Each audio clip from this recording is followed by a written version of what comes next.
What is going on, Landy boy? Not much. What's up with you, Tommy boy? And here filming episode 24 of the podcast. Shout out Kobe Bryant. Yeah, That was his number for the second half of his career.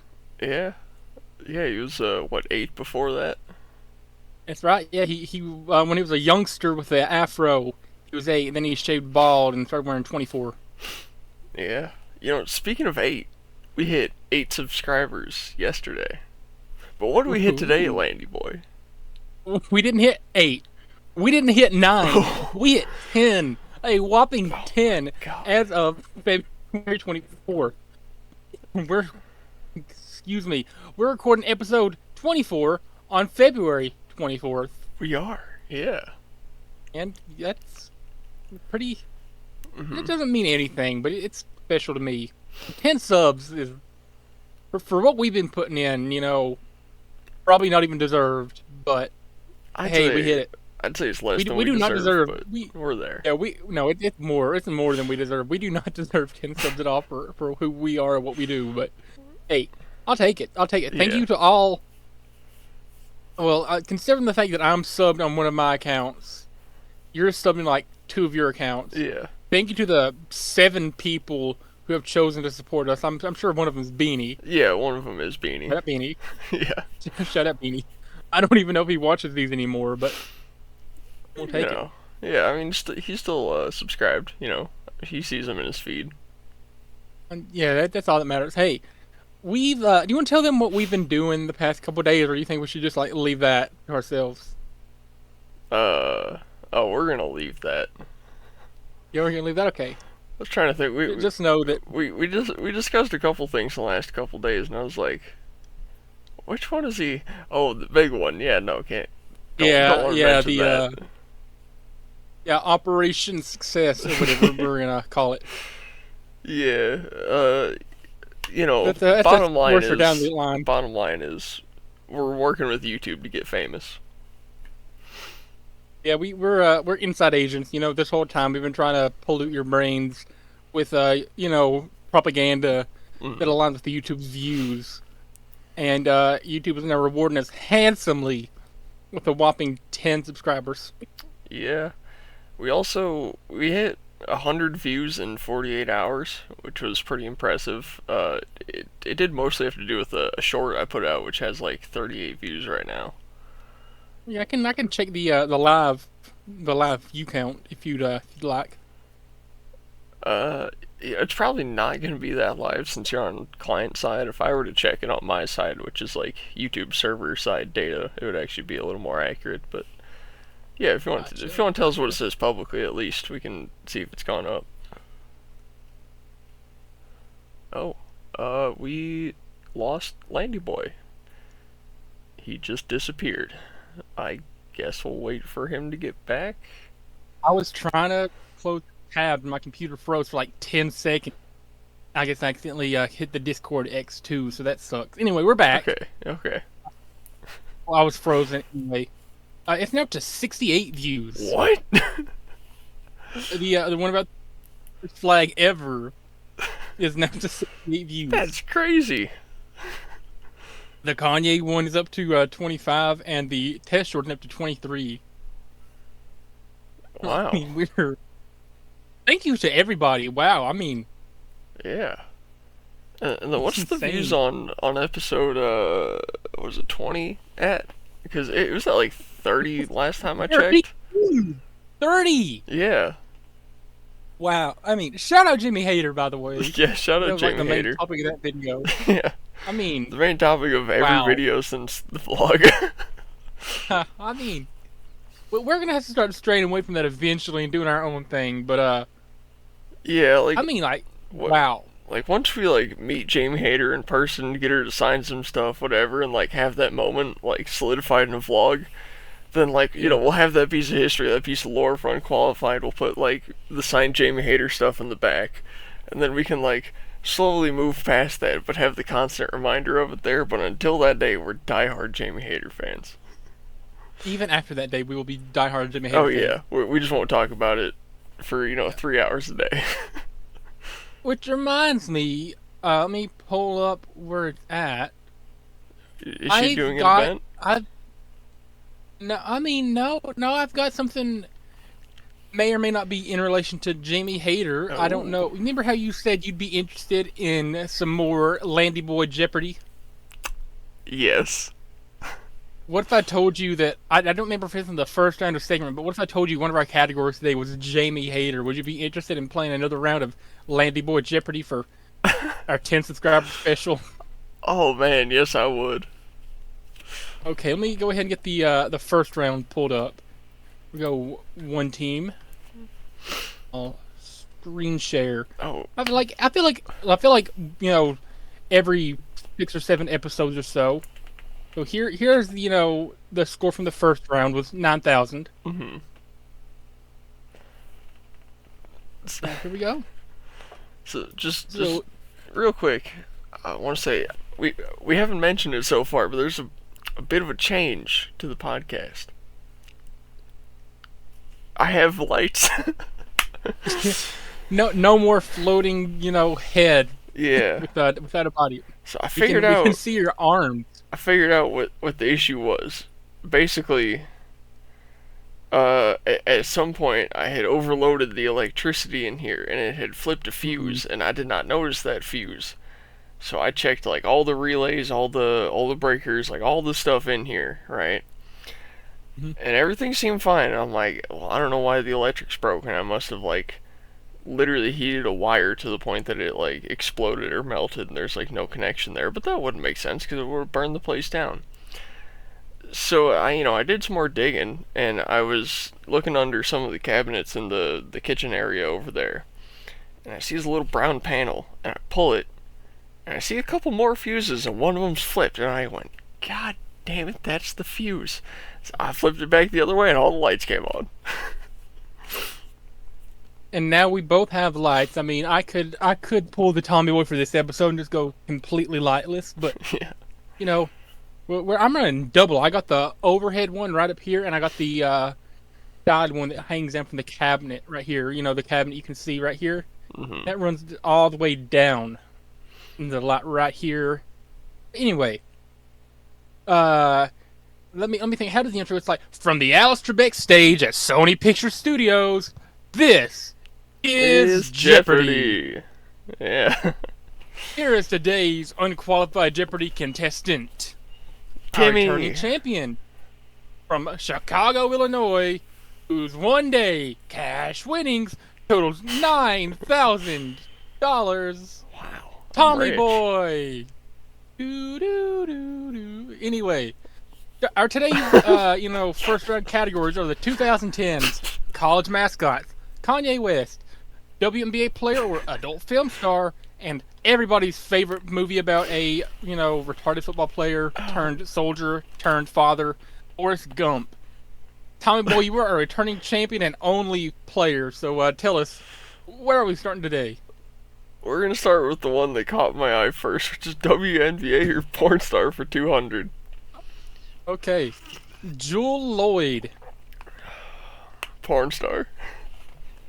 Hold on, got a Fuck. WNBA player. Okay, Tommy. Let me put a name in here. Boy. For some reason the space button doesn't like working, so you're just gonna be Tommy Boy, one word. Dog, I was like, there's no way anyone in the WNBA is named Jewel. Like, that is a porn star. Jewel. Yeah. Well, All it's right. a bunch of black lesbians. No offense to any black lesbians or blacks or lesbians out there. That is such a black lesbian name. Yeah. Pretty sure like 55% of the WNBA is attracted to women, I'm definitely and the gonna other make 45% is just ugly. I'm definitely gonna make a short out of that. No offense to any black lesbians, blacks, or lesbians. That's gonna be. I want that to become iconic. I feel like that'd be funny if it is. Yeah. Anyway, where are we going now, Tommy Boy? Kanye West for 200. In the album Watch the Throne with Jay-Z, it's revealed that there are gentlemen of a certain pigmentation in this European city. Where is Paris? Yes. Gentlemen of a certain pigment. Yep, my favorite politically incorrect Rebecca. racial epithets in Paris. Oh, man. fine, respectable African American gentleman in the capital city of France. Yeah. Excuse me. Man. Where to now?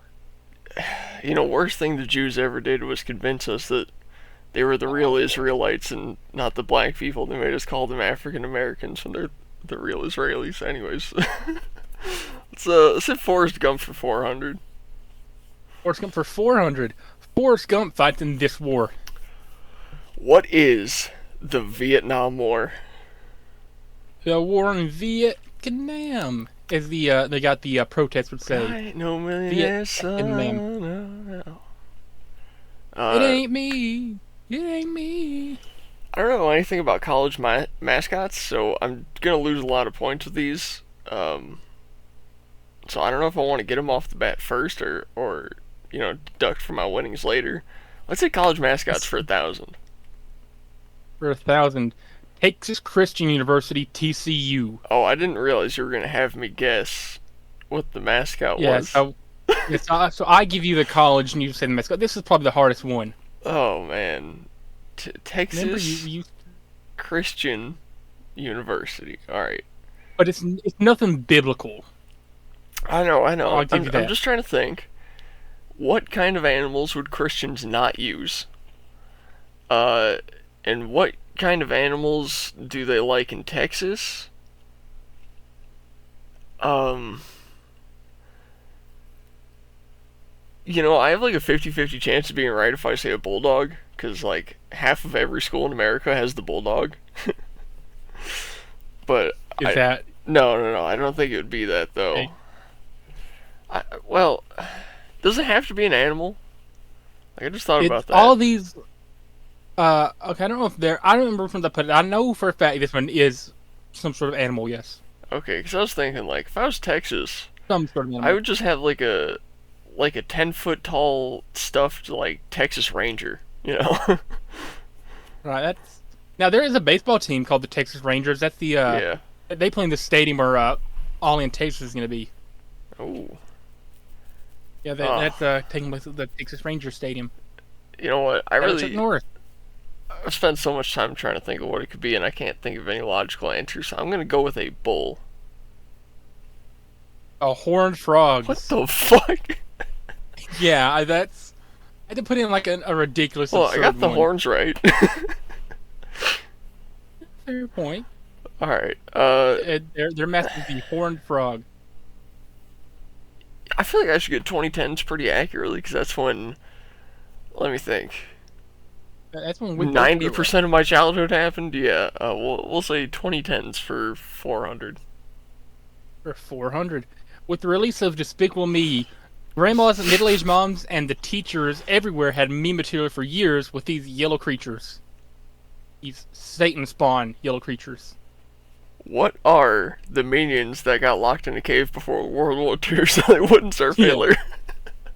Minions. How convenient. Yeah.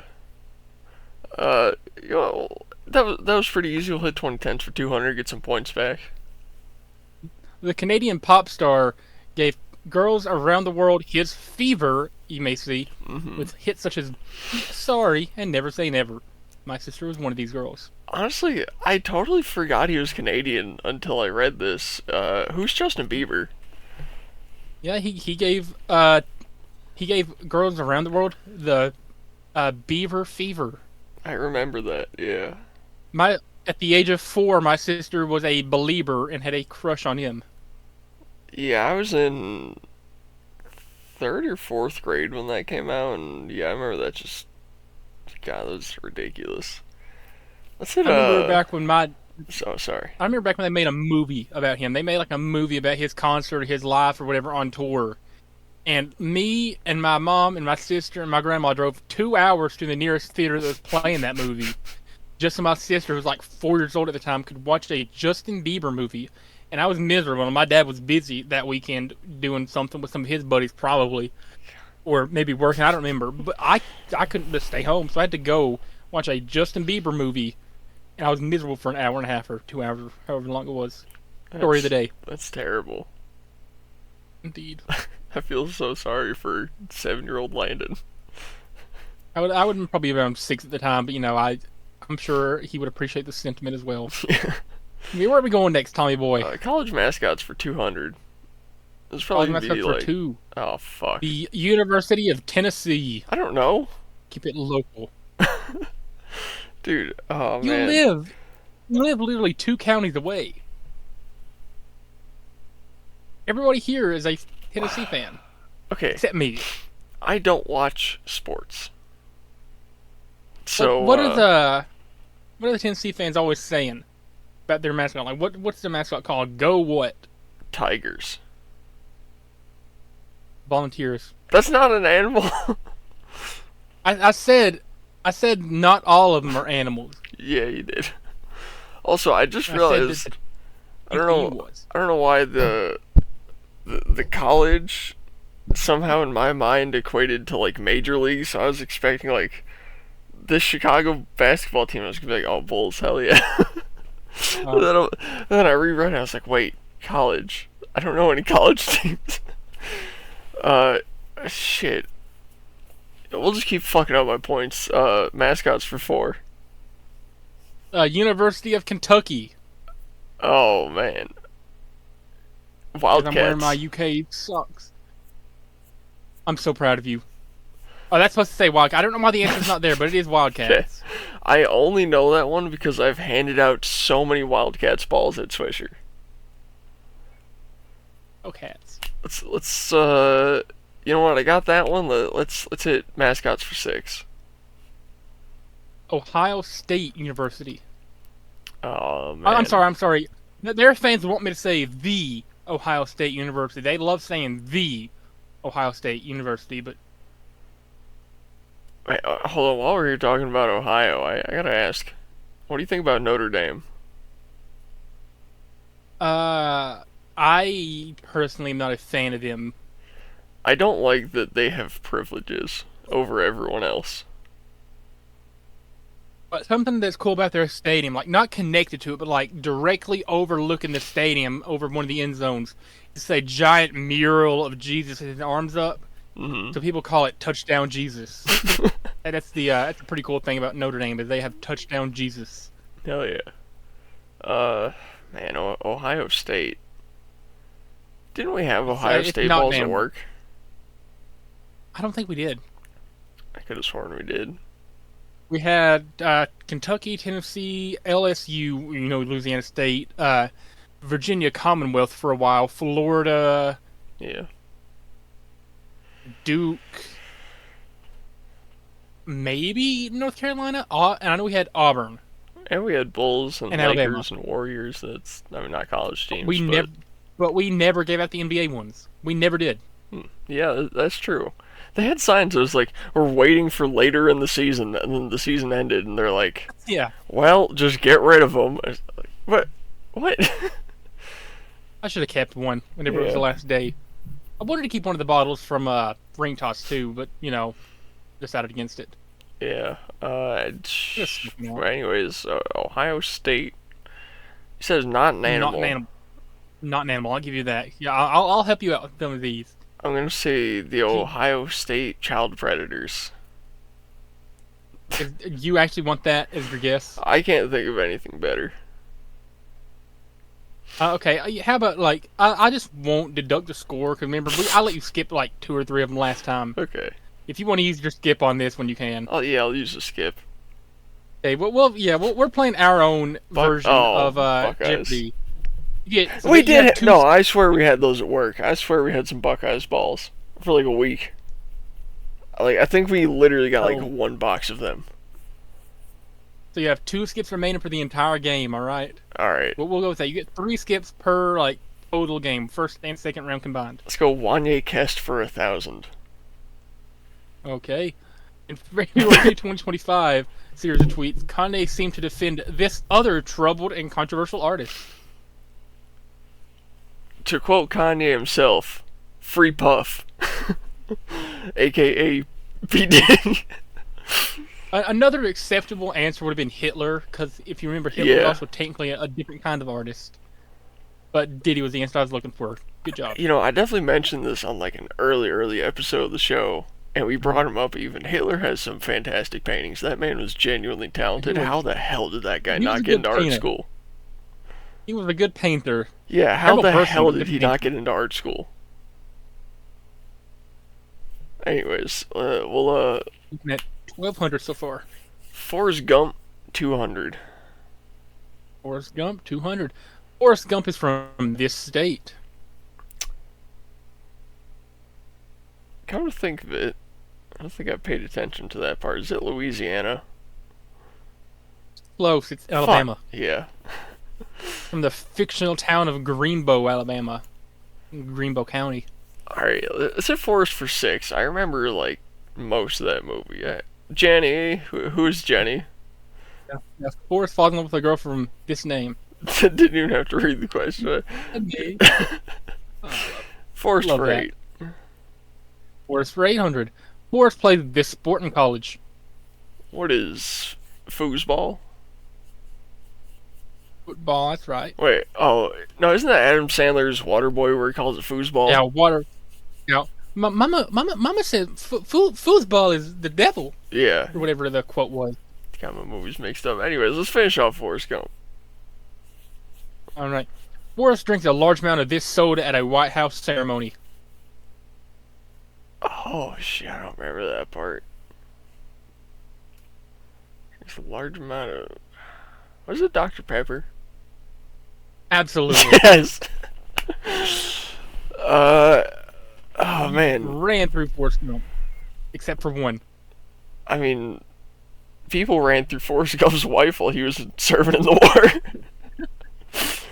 Well, they didn't get married till after he came back, but yeah, I guess you were right. Yeah. Let's hit mascots for 8. Mascots for 8. University of Texas. Oh, man. Is it an animal? It's... Yeah, I believe it qualifies as an animal. Believe it qualifies? It's technically an animal. I mean, coral is technically an animal, but we didn't think it's a plant. I could give you a huge hint right now if you wanted it. Or if you wanted to play fair, I could also play fair. I mean, technically an animal isn't a hint at all, so I'll take it. Okay, it shares a name with a steakhouse. Oh, longhorns. Yeah. That's a type of cow. That's an animal. I mean, I didn't know if, like... Because their mascot looks like just the skull of it. Yeah, but the Texas Longhorn, that's a type of cow. There's a farm, like, right down the road from me that's got a bunch of them. You're sitting at 420 with an extra 0. Yeah. So, Mr. Ye himself for 800? Or 800. The early hit Gold Digger features this actor doing intro vocals. Oh. She take my money when I'm in need. Jamie Foxx. Who's Jamie Foxx? Yeah, she's a trifling indeed. Yeah, she's a gold digger. Way over town. Way over town. That day's on me. Dig on me. Yeah, Kanye for 600. Kanye for 600. Kanye's Stronger samples another song made by this famous French duo. I actually didn't know it sampled anything. Work it harder, make it better. Stronger. Wait. Stronger by Daft Punk. Yeah. I'll give it to you. It was Harder, Better, Faster, Stronger by Daft Punk. But yeah, you got it right. Oh, is that? I didn't realize it was called something else. Yeah, Harder, Better, Faster, Stronger.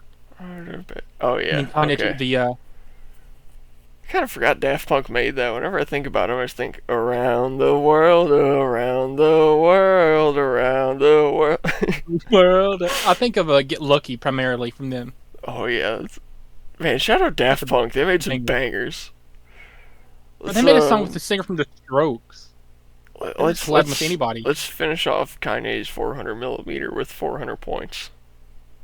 When trying to defend his insane outbursts and outrageous Twitter rants, fans often use the phrase, "But he made this defining album." But he made Graduation. Graduation is correct. My He response made to Graduation. that. Yeah, sure. Anti-Semitic. He might be racist. He might be homophobic. He might be. But he made Graduation, Tommy boy. See, my response to that is always, but he made Donda. You know, people try to go back to his older work. I mean, Donda is like, in my opinion, one of his best albums. Maybe not the release version, but like, if you go back and look at all the live studio listens in all the stadiums and like all the live versions with all the live actor or artist performances, like DaBaby and 6ix9ine and Soulja Boy, you know, all the people he ended up cutting off the album, like the listening party versions are some of the best music that I think has been made in the history of humanity. He made Homecoming. He made Good Morning. He made a Graduation, Tommy boy. He made Donda Chant. Donda. He made All of the Lights, and he brought in like 87 other artists to be on All of the Lights. Donda. Wait, where are we taking this now? We still got the 2010s and 2010s for 1,000. Okay, 2010s for 1,000. A famous to early mid-2010s trend was this dance craze, where people did this kind of shake in an absurd, humorous way. What is the Harlem Shake? The Harlem Shake. Oh man, I love that. I wish that would make a comeback. It was the weirdest trends ever, but I loved it. And to think it all started from 4 friends in a bedroom with costumes on, going like just like that, and then turned into a whole thing across the whole world. Yeah. Just like planking and I don't know, whatever other stupid shit was popular back then. It was a great trend, Brendan. I missed 2010s trends. Dude, I miss when like you'd open up Facebook and you'd see someone like planking on a McDonald's sign. You could open up YouTube and like half the trend page would be like eating spoonfuls of cinnamon or laundry detergent or whatever. Yeah, Tide Pod challenges. Planking for Harambe. Yeah, dicks out for Harambe. Man, 2010's for 800. 2010's for 800. International star Psy burst onto the scene with Gangnam Style, a song from this genre, which I, for the most part hate now, but... What is Korean pop? That's correct. And we'll finish off the 2010s. Okay, this gorilla was tragically killed in 2016. Rest in peace, Harambe. I miss him every day. Yeah, he was just trying to help pull that kid's pants up. I hope he knows how much we miss him. Anyways, we'll just make our way down the road. Start 400. Okay. WNBA. But by the way, I'm saying I did not know any of the adult stars listed. I had to look up just like famous ones for the sake of this. Okay, I just got to put that out there. Remember, I'm on the straight and narrow. I had to look these names up. You said WNBA, you're wrong. Wow. I figured you of all people would be getting these. I don't watch 600 now. Big porn stars, yeah. Okay, 600. Jane Wilde. Oh, that's got to be a porn star. Yeah. I'm sure that's also the name of Stephen Hawking's wife, but I could be wrong. Wow. Okay. I'm pretty sure that she shares the name with Stephen Hawking's wife. Moving on to 8. DeWanna Bonner. That has to be WNBA. He's a WNBA player. And to finish us off, Sophie Sparks. That's a porn star. Yeah, I know that one. I just had to look it up.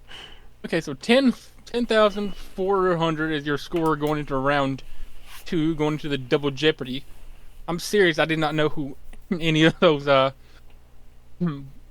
lady stars were. I mean, you dug up Sophie Sparks. You gotta be a man of culture to know her. Man of culture. Listen, I just found a list. I was like, oh, that one sounds like it could be a WNBA player. Okay. List of your favorite porn videos. That was not. I do not watch adult filmography. I watch for fun. Like sometimes, like I won't even be jerking off. I'll just pull out my phone and start looking at like Reddit. Okay. Just look at some titties. And here we go. In the double jeopardy round, what continent? Jamie Hayter, Elements by abbreviation, White Woman Things, and Quentin Tarantino. Let's say Quentin for 4. One for 4. The Kill Bill films feature Uma Thurman as the main character with this nickname. Fuck, I don't remember her name. I have to see. Like 89% of the films combined, she goes by this name. Yeah, honestly, I'm gonna have to skip. I don't remember. The Bride. Yeah, I guess. The Bride. She goes by The Bride. Can't believe it's my favorite Okay, movie all the time, and I don't remember that. Got one skip remaining, Tommy boy. Yeah. What continent for 400? I'm really good at geography. Tajikistan. Asia. That's correct. If we're dealing with the Middle East, like say Saudi Arabia, right? Mm-hmm. That's in between Africa, Asia, and Europe. So like, I don't know if we have any on that list, but if there is, would that count as the Middle East, or do you have that as like part of one or the other? Do you know? I don't believe there's any Middle East on here. Okay. Because that's getting a little close. I'm thinking like there's some of those where it's like they're not really in any of them. Anyway, we'll hit continents for 800. United States of America. Where could it be? Europe? No, North America. We named it after ourselves. Yeah. 1200. 1200. Australia. Gee, I wonder. Oceania. Yeah. Australia is its own continent. Yeah, but colloquially, it's called Oceania. We just call it Australia. Shout out. Yeah. Shout out to Casey girl. Geography, it's 16. In Bolivia. South America. That's right, you're going on a tear. And you want to finish it out? Yeah, of course. Cameroon. Oh, that's Africa. Correct. Yeah. All right, so yeah, I got the whole world memorized up here. Europe didn't get anything. We do not like Europeans here. No, we don't. White women things for 400. Unless your name is Jamie Hayter, we don't like you if you're European. You said for what amount? 4. 4. White women love their overpriced coffee from this green and white establishment. Ooh, what is Starbucks? Starbucks is correct. Let's say white women for 800. This is the minimum height to date any white woman in the year of our Lord 2025. Oh, 6'3"? I said 6 feet or higher. Okay. The height has to begin with a 3. I feel like most of them. Down the line. I feel like most of them say 6'3" or above. Generally, like I feel like now they think 6 foot's kind of short. Yeah. It's just the way it's going. Elements by abbreviation for 400. Meanwhile, they'll be 4'8", 300 pounds. Zinc. Zinc. Did I make this too easy? Elements for 8. AU. Gold. No, you just you just happen to put things I know up here this time. Elements 12. Oopsie. Helium. AG. 16. Elements for 16. Potassium. Potassium's correct. And elements for 2000. Oxygen. Yeah. Okay. I mean, you could have put like palladium or baranium up there, and I would have been like, which one could this be? I'd have had to think about it for a second. I had to do stuff that I thought I would have made round 1 a little bit harder. I was cooking up round 2, I got halfway through, I'm like, this might be more easy. What if I make it where he gets his points back? Because I thought for sure you would have flopped round 1. I thought I was going to as well, man. I kind of pulled it together. Yeah. Let's hit our queen, Jamie Hayter, for 400. Jamie Hayter is from this country. The worst country on earth, the United Kingdom. Yeah. Oh, man. Quentin for 800. Let's lose some more points, because apparently I don't know shit about him. Quentin for 800. Samuel L. Jackson appears in what is possibly his most iconic role in this film, along with other megastar John Travolta.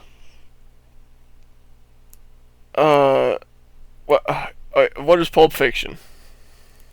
Pulp Fiction is correct. Also starring Uma Thurman. Yeah, yeah. Quentin for 12. For 12.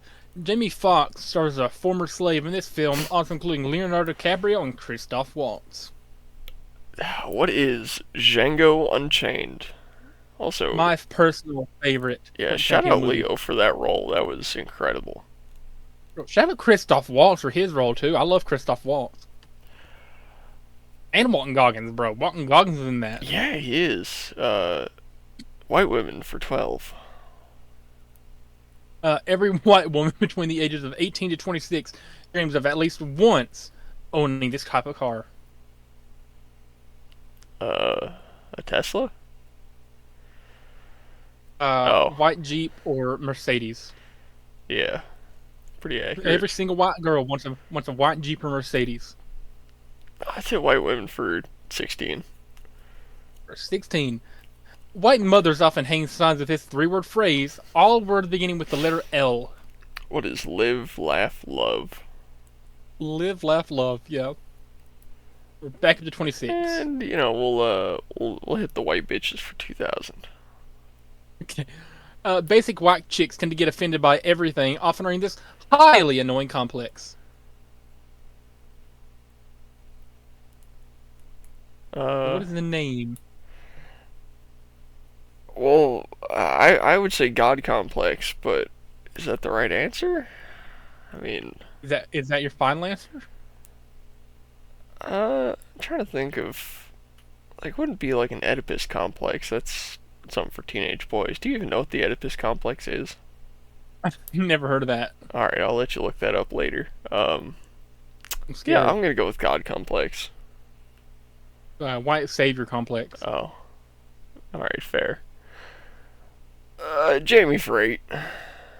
Jamie for 8. Tommy Boy found out about Jamie Hayter in this U.S. city when we watched AEW Knoxville, Live. Tennessee, baby. Knoxville, Tennessee is correct. Shout out Jamie Hayter We're for gonna going to breeze through this. Knoxville.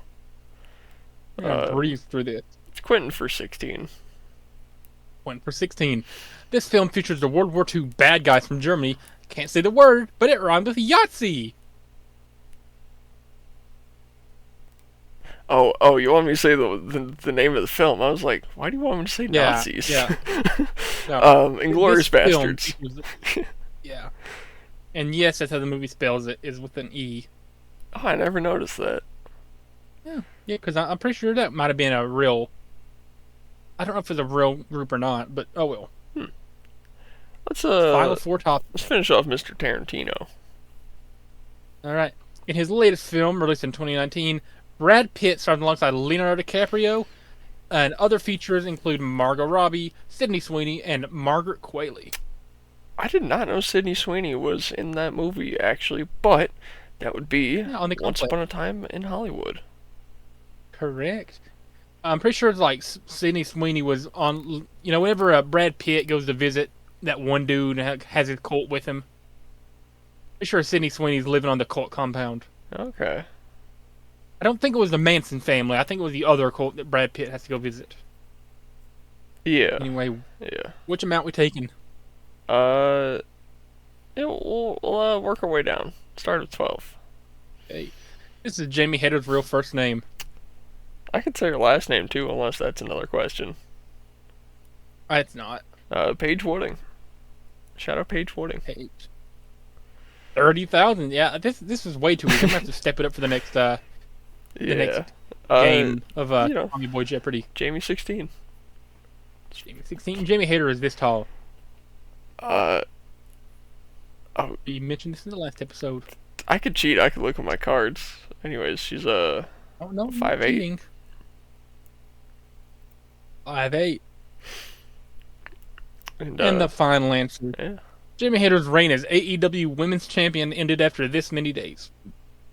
Oh, actually, shit. It was Yeah, 3 more for a than a curveball. year, right? I cannot give you that information. Oh man. I don't think. This is the last question.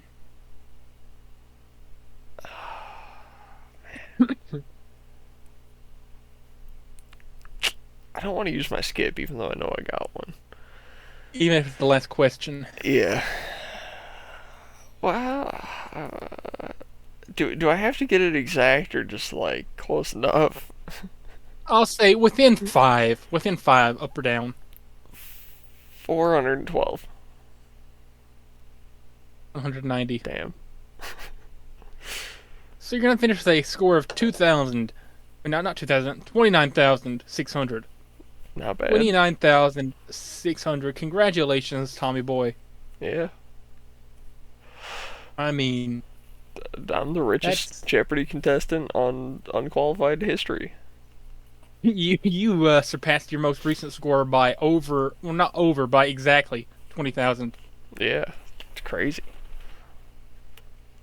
Congratulations, Tommy boy. That was fantastic. That was. I did so good this round, and I mean, mostly, in part to the questions being stuff I know. I will try to step it up next time. I'll be giving you like quantum physics I fucking hate quantum and like physics. prehistoric Greek history. What else? What else? Defunct car manufacturers. Oh. We'll go with 1940s mod equipment and what could a fifth category be? I'm just saying, if you put up a picture of a velocipede and say, "What is this?" I'm gonna know. Okay, and then we'll say like I'm still down, but 1920s comedians. I don't know. okay. That'd be your first round categories next time, for chance. 1920s comedians. I better see Buster Keaton on there. Yeah, Buster Keaton and Charlie Chaplin are like the two go-tos, probably. Yeah. Shout out Charlie Chaplin. Shout out Buster Keaton. He had the mustache before it was cool. But whatever the fuck his name is, like, I already messed Yeah, up. the guy that did it. Buster The guy Keaton. that did all his own stunts. Yeah. Man was insane. Man was insane. Pretty sure Tom Cruise did all his own stunts too, but Tom Cruise is, lame. So. See, Tom Cruise, if he had let go of that airplane in Mission Impossible, would have been dangling on by a bunch of cords. If Buster Keaton jumped off the front of that train, he was gonna die. Yeah. Yeah, Buster Keaton did it without safety equipment. Yeah. Buster Keaton had balls of steel. Buster Keaton ran so Tom Cruise could crawl. They say the days were 25 hours long when Buster Keaton was alive because the weight of his nuts slowed down the rotation of the Earth. But Buster Keaton is like scared of nothing. Like Satan looks at Buster Keaton in his eyes and gets scared. Evel Knievel shook Buster Keaton's hand before he jumped over the Las Vegas whatever the fuck. Shout out Buster Keaton. Shout out Evel Knievel too. Yeah, that guy was insane. Didn't he jump the Grand Canyon or something? Yeah, Evel Knievel did. I'm pretty sure he tried to. Yeah. Man, why can't we go back to the days where you could just rip a two-stroke dirt bike and jump the Grand Canyon for fun? Now you gotta get safety permits and insurance, and viewers can't be more than or less than 100 feet from the edge, and dog, I want to jump dirt bikes over the Grand Canyon again. Yeah. Dude, come on. Iconic. Like, ooh. Somebody somewhere has the hardest, artwork of all time. It's just this photo framed in, their living room. I know somebody out there has this framed in their living room. Yeah. And for a good reason. Wow. Look how, jumping that is insane. It is, yeah. First of all, or was it? Rest in peace, Robbie Knievel. Yeah, I mean, to jump the Grand Canyon, you'd have to be going 100 miles an hour. You'd have to be fifth gear, pegged to the rev limiter, just as you go off the jump. God, that'd be terrifying. Look how long. I'm pretty sure this is landing. Yeah, strip. Look how long you the can see him landing coming strip down. was. Yeah. Maybe it was just Robbie Knievel who jumped it then.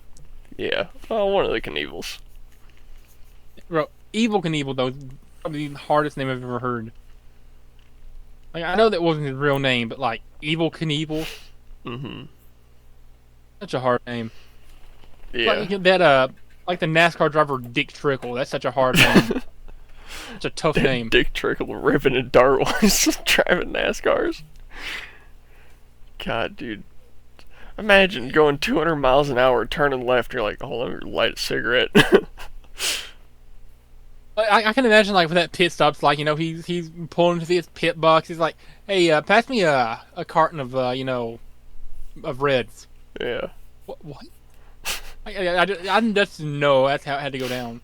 Yeah, he's on the radio. Alright, tires are kind of shot. I'm gonna need about 7 laps of fuel and give me a pack of Reds. Then remember the Kurt Busch audio I sent you of him driving? It's either Kyle or Kurt Busch. Yeah. The one where, like Kyle Busch, yeah. cussing out. Yeah, where he's swearing out on his pit crew like every lap, pretty much. Yeah.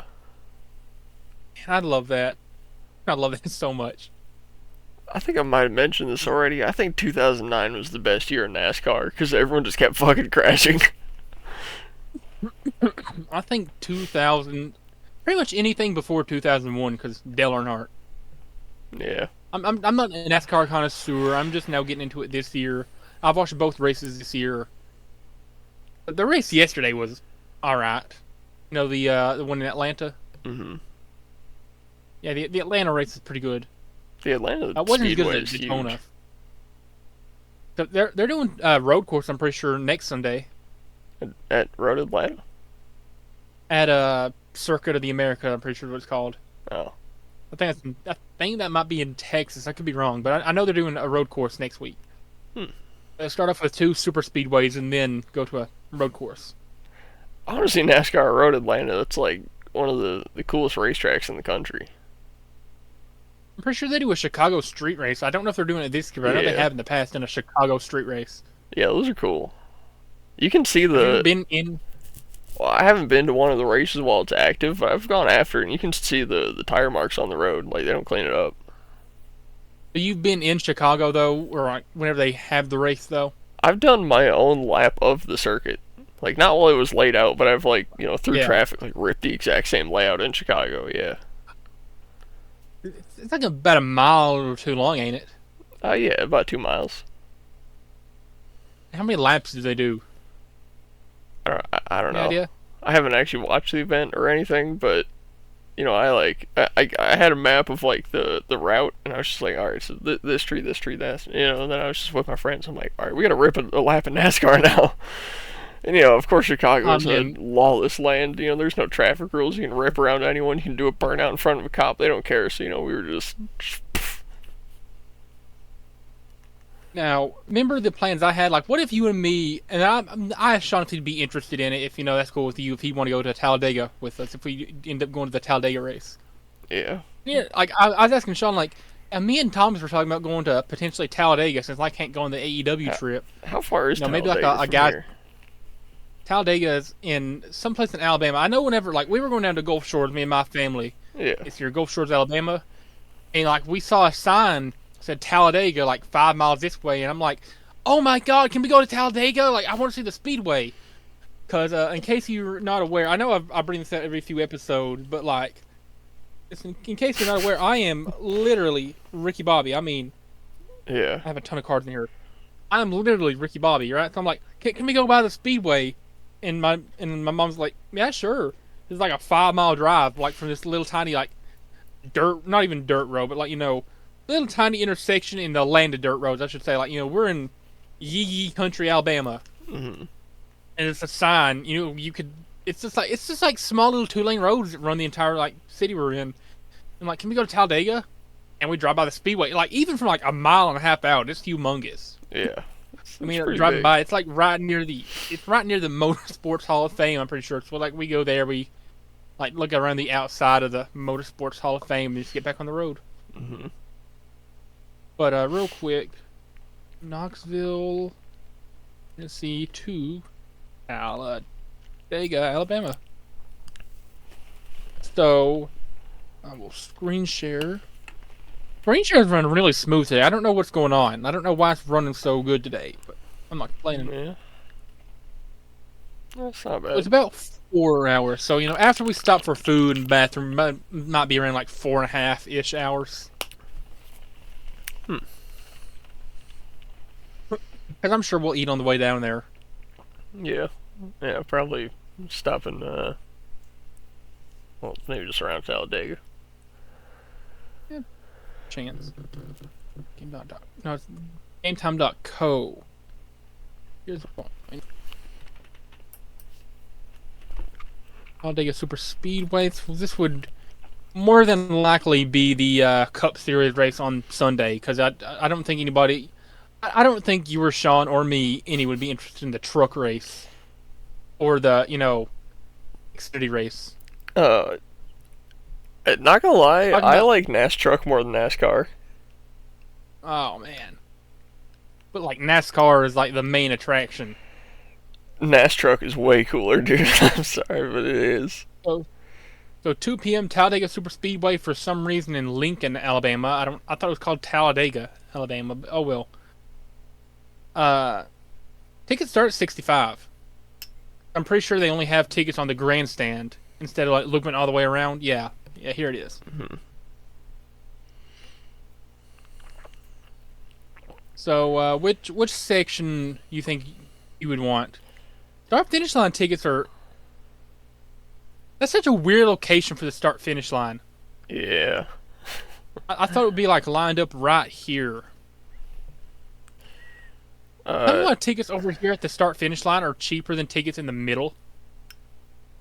it's because you get to see all the cars line up. Fair point. So, So, here's the thing, though. The line of cars will go about to where the $71 seats are.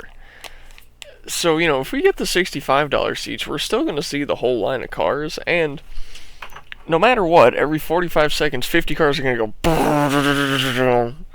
And then, we're not going to see them for another 45 seconds. So it doesn't matter where we sit, we're going to get the exact same view. but like, could you imagine sitting here at the finish, getting to see the winner do their burnouts and like climb out and like, fist pump, grab the checkered flag, wave it around. Dude, if I could, I would sit in pit row. I wouldn't even get a seat, I would be in the pits. You want to see if we can get? I wish I could get infield tickets. How do you get infield tickets? Hold on. I have no idea. Talladega infield tickets. How do you get infield tickets? I'd love to know. I want to know how the people that park their RVs in there pay to get their RVs in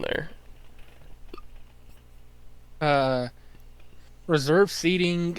Get ready for thrilling experiences. NASCAR heads to Dega as drivers like Kyle Larson and Chase Elliott take on the biggest and baddest. Whether you're a diehard racing fan or simply looking for a fantastic day out, this event promises family fun for everyone.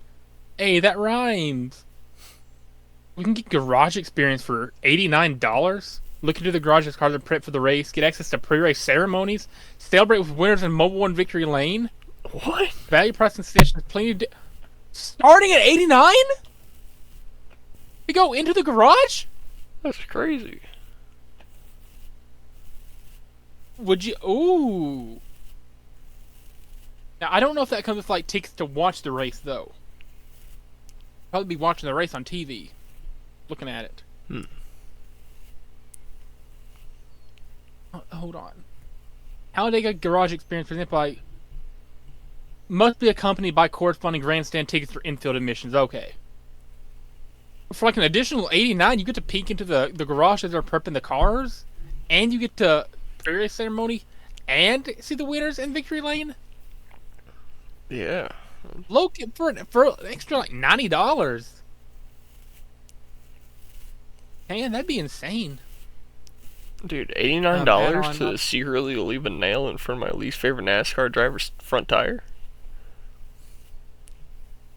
Well, remember they only use the tires for like 40 or 50 laps at a time, so they'll probably just be able to switch them out. Yeah, but, then they go out, they get a flat on their first lap, spin out, die. Oh, who's your least favorite driver? Probably Kyle Busch.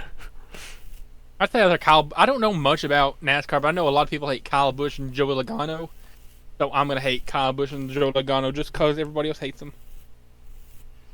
I like the guy that did the the wall ride in was it like 2018 or Oh, 2019, and he got like 5 spaces at once to like win. And they made a whole rule about that. That was like, all right, it wasn't illegal then. We're not going to disqualify that race, but it's illegal now. Don't do it again. oh, I also hate Bubba Wallace. I don't know why. I just don't like Bubba Wallace. Oh, You know who Bubba Wallace is, right? no. He's the guy that cried over what was supposed to be a fake noose in his garage a few years back, but it turned out to just be like something left there. I don't remember exactly what it was, but there was something that this guy thought was a noose that was left in his garage at one of the speedways. What? And now, like, everybody hates him over it. Okay. It's such a weird thing to cry over. Yeah. Anyway, uh, the garage experience, 80. That's insane. Dude, I don't know why you mentioning a noose like gave me like a Jimmy Neutron brain blast or something back in high school. First, it reminded me there was this guy that you could pay $5 to tie a noose for you. Like there's just this guy people knew that like if you wanted a noose, he'd charge $5 and he'd like bring you one the next day. And then that reminded me, when I was in my freshman year, there was this girl that was a senior, and she would get to school like 30 minutes early every morning and sit under one particular set of stairs. And if you paid her, she'd give you some sucky sucky under the stairs. Man, I just want infield tickets. Hit pass. Is that what I need? I'm sure there's a NASCAR fan watching this somewhere who's just like angry at Wait, me infield for not being tickets. able to. Oh, never mind.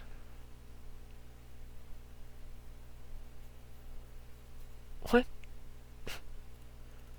So I know I want infield tickets. Maybe just call the number. Infield tickets.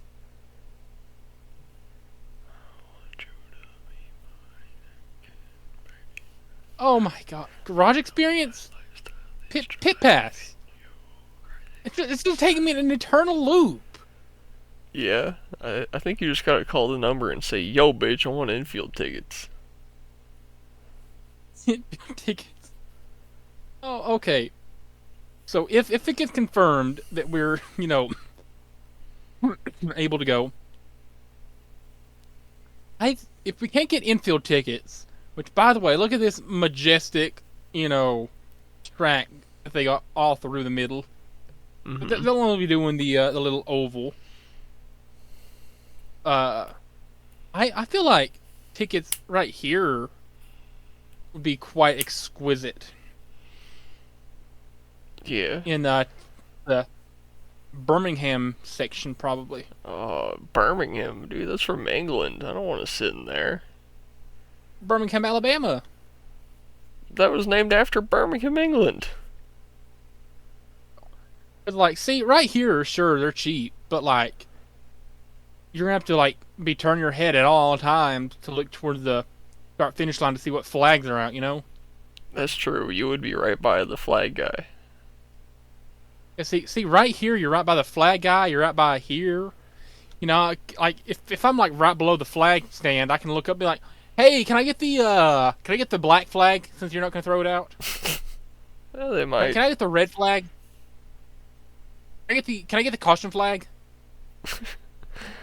Hey, I know the race is about to start, but you mind if I steal the green flag from you?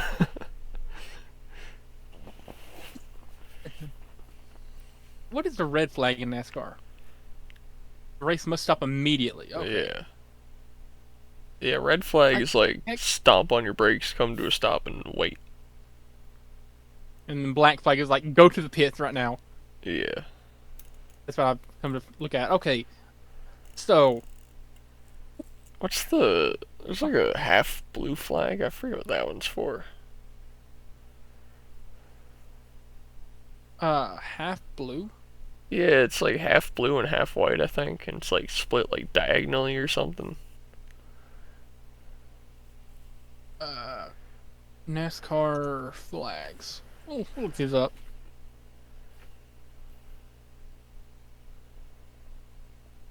I don't know. Is it this one? Uh, perchance. Can't see it yet. Move to outside. I forgot to switch tabs. Yeah, Oops. yeah, that's the one Never I mind. was thinking of. Yeah, yeah, the move to outside flag. And I honestly like if I see this gentleman right here at I love that the flag man wears the helmet too. That's hilarious. Yeah. Dude, those guys But have I'm not. some close calls where they gotta like jump out of the stands. Fair point. Fair point. And I might go to the flag man like the moment the race ends, be like, "Hey, can I get the green white checker flag?" Probably goes for a few dollars on eBay. Yeah, but I'll be like, I know they give the checkered flag to the driver. But that means they have to be able to give out other flags. Probably. I'd ask for the blue and yellow flag. Yeah. Actually, no, you could get that one because that's you said you like that one. I'd ask for the green white checker flag. I thought it's a cool thing to have. You know, while we're looking at oval tracks, can you pull up a picture of the Rockford Speedway?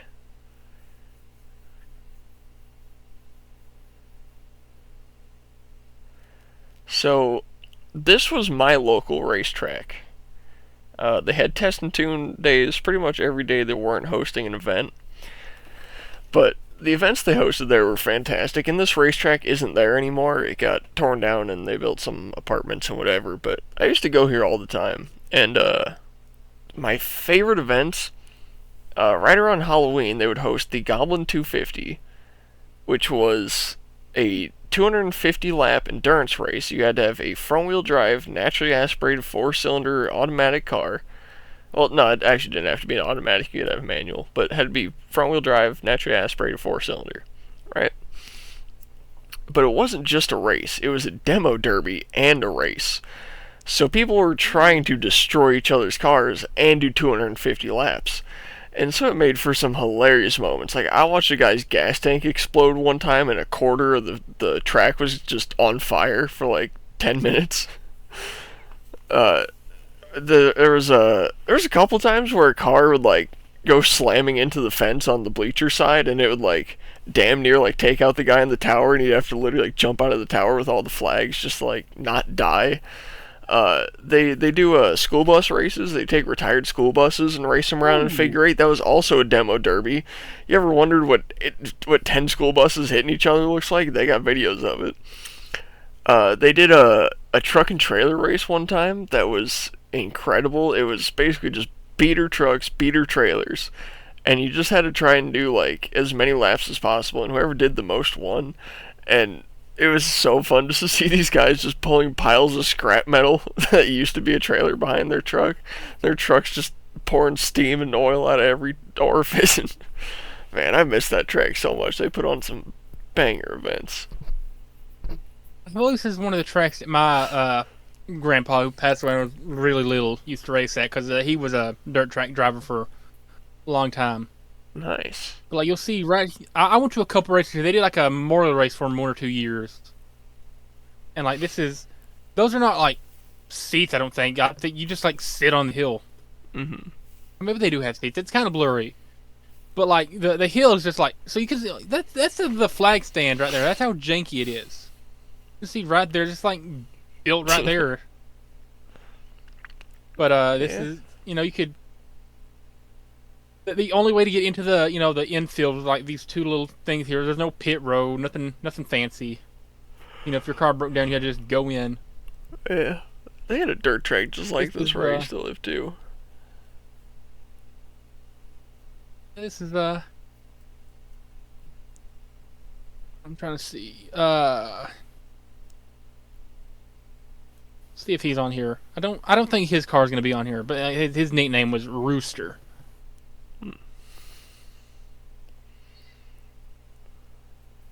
Rooster Memorial, maybe? Okay, wow, they're not gonna put it on there. Damn. Anyway, R.I.P. Rooster. rest in peace, Papa. Loved loved that they honored him like that. That was his race car number was 12. I don't remember how long the race was, but the prize money for the winner was $1,212. 12, 12. Mm-hmm. Cool. I feel like right here would be a fantastic seat. Yeah, it's pretty good.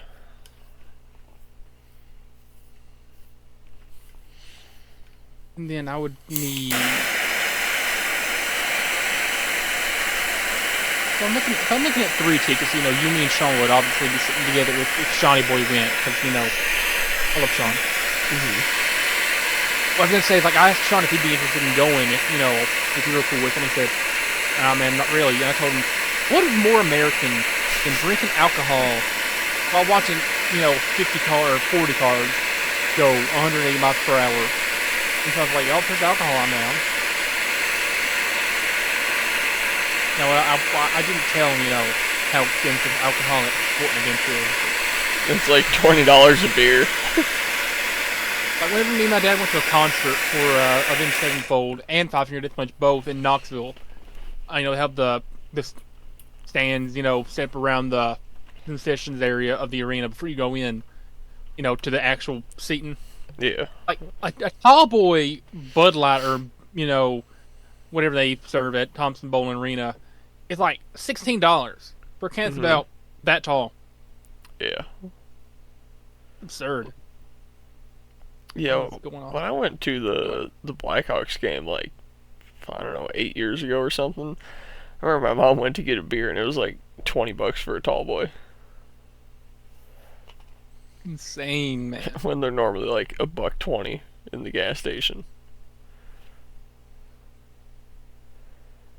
Okay, so row 10 in Talladega section be $100. That's a little bit. This is probably the closest we can get to the line, and it's $82. That's quite nice.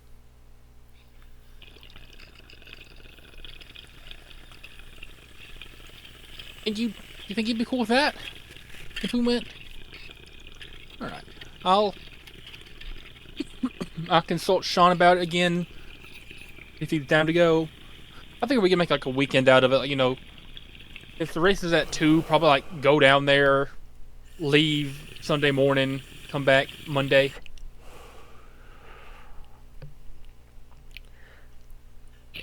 I don't think you want to spend, 2 nights in Yee, Alabama.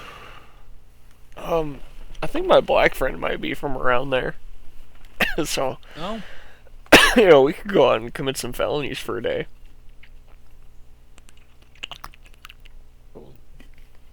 that's what we're looking at though for Talladega.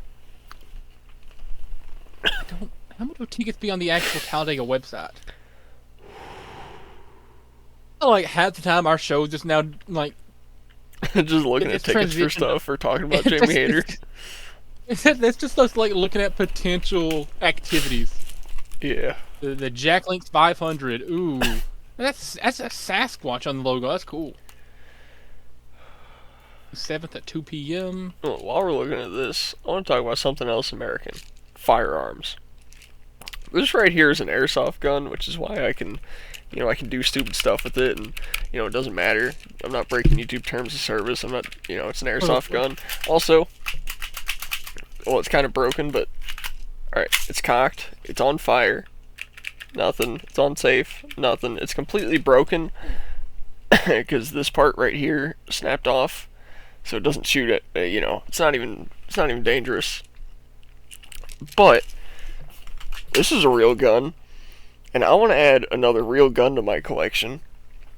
I want to get a Rough Rider 22 Heritage.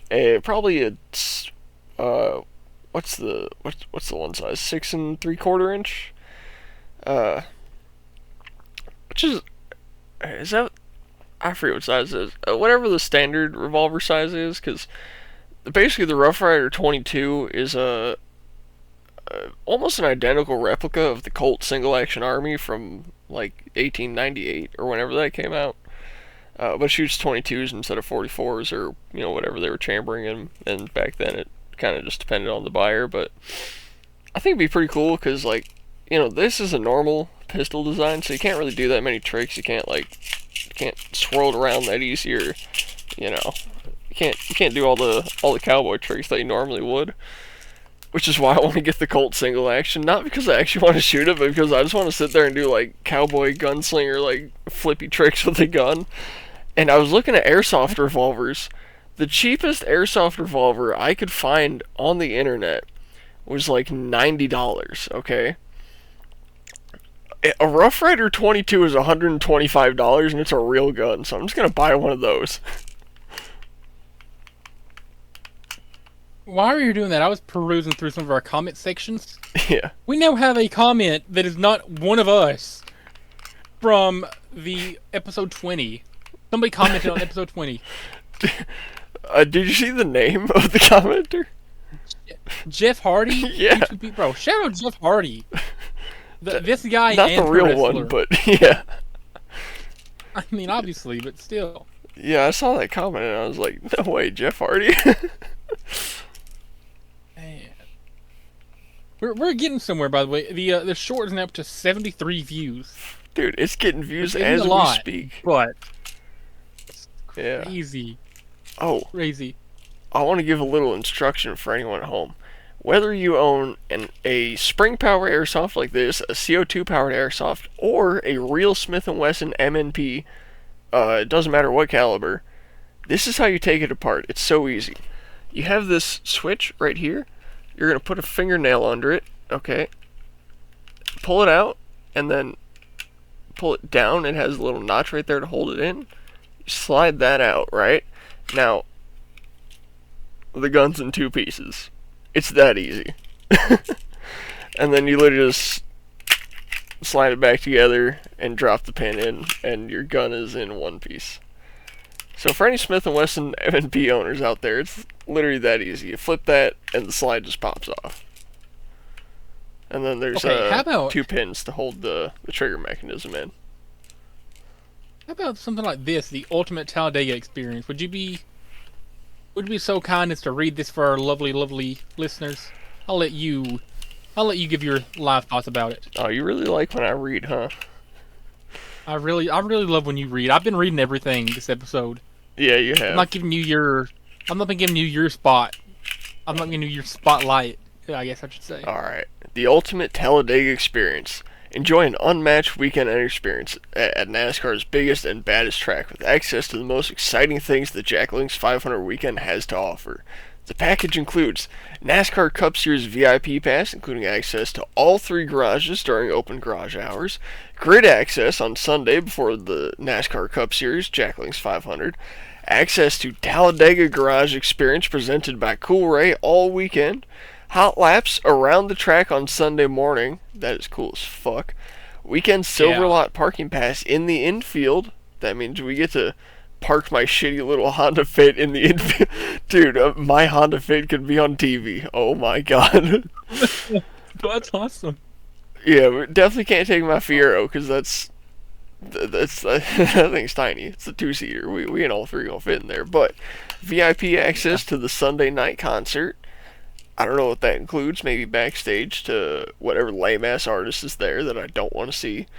And access to the driver's meeting on Sunday morning, which, if you don't know, the driver's meeting is where they go over all the safety rules of the track. They go over the rules of the race, and then they go, alright guys, now that you know all that, forget all of it. Go race. It's basically, I assume it's the same thing. Everybody was like, don't crash each other on purpose. Don't run each other to the wall on purpose. Don't die. Don't start any fires. Don't kill your pit crew. Try not to kill anybody else's pit crew. And, don't get out of your car. That being said, if you violate a couple of these rules, you'll be back out here next week anyway. Don't die. Go run 180 miles per hour and have fun. Yeah. It really is just driver's ed for them. They're like, alright, I know we've told you this 900 times. This is what the flag colors mean. Get out. We know you get paid hundreds of thousands of dollars. Some of you get paid millions of dollars to drive a race car for a living, but we're gonna spend the next hour telling you how to drive a race car anyway. Mm-hmm. This this pedal makes it go. This pedal makes it stop. This switch controls, you know, how much battery, pressure. the Yeah, ignition. this Yeah. this switch controls whether or not you can hear the radio. Or I don't know if they turn the radio on or off. I assume there's an off switch. Probably. This I would this imagine. button. Yes, I'd imagine every NASCAR meeting starts with, "I know this is literally your job and not mine, but I got to tell you how the cars work, anyways." I never been assigned one. Like, You spend every weekend in one. I still got to tell you what to do for legal reasons. and I'm sure they're like, all right, this is gonna be the starting order. This guy has the pole. This guy's second. This guy third. This guy fourth. And due to unforeseen circumstances, this guy has to start in the back. Don't cheat. Don't die. And don't kill each other. That's literally gonna be every single rule. Don't die. Pretty don't kill each much. other. Don't Yeah. die. Don't kill each other. Yeah. Okay, make your prediction. How much do you think the Ultimate Talladega experience costs? Do you know the price? Knowing that this costs $89. No, like I've not looked at it. Okay. We're doing a live guess. Oh, knowing that man. this costs $89, Here's and the this thing. is included. Like, I'm gonna say this is. it's at I'm gonna say- Talladega. So I'm gonna Right. say, I mean, with all that, it's got to be 1,000. I'm gonna say $750. How much it costs? Let it load. And Ultimate Talladega Experience costs. Oh, it doesn't even have the options. Oh. I saw it. I saw it filtered from a Oh. million to a million, and I was like, it's not $1 million, is it? Wait a minute. Do I have to like add seats or something? Oh, here's the trigger mechanism for a M&P 40, in case you were curious what that looks like. The clip Yeah, goes in there, BB come up here, pew pew happen. Anyways, this all works fine.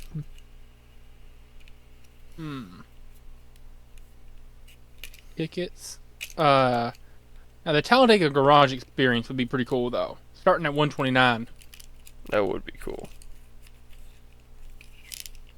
Your premium experience includes okay, so I thought it was $89. I guess it's $129. You can go into special areas, courtyard, Big Bill's open air social club, the lounge, and the kids zone.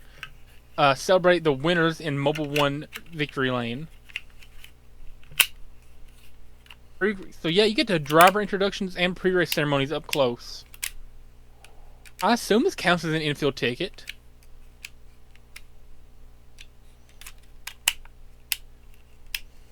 Now it comes down to, would you rather see the racers up close before and after the race, or would you rather like watch the race up close?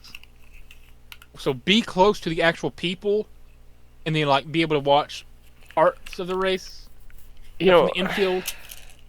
Or honestly, grandstand ticket. as a bigger fan of, like, not the race, but the technical side of the cars and how the race works, if I could literally, like, walk around the pit lane and just talk to the crew members about, like, what they do, what their job's like, what it's like, behind the scenes in That would be a- NASCAR, that would be Would be a so fantastic. much more worth the money to me than actually watching the race. Like, that genuinely, like, if there was an option to just hang around in the pits instead of watching the race, I'd pick that.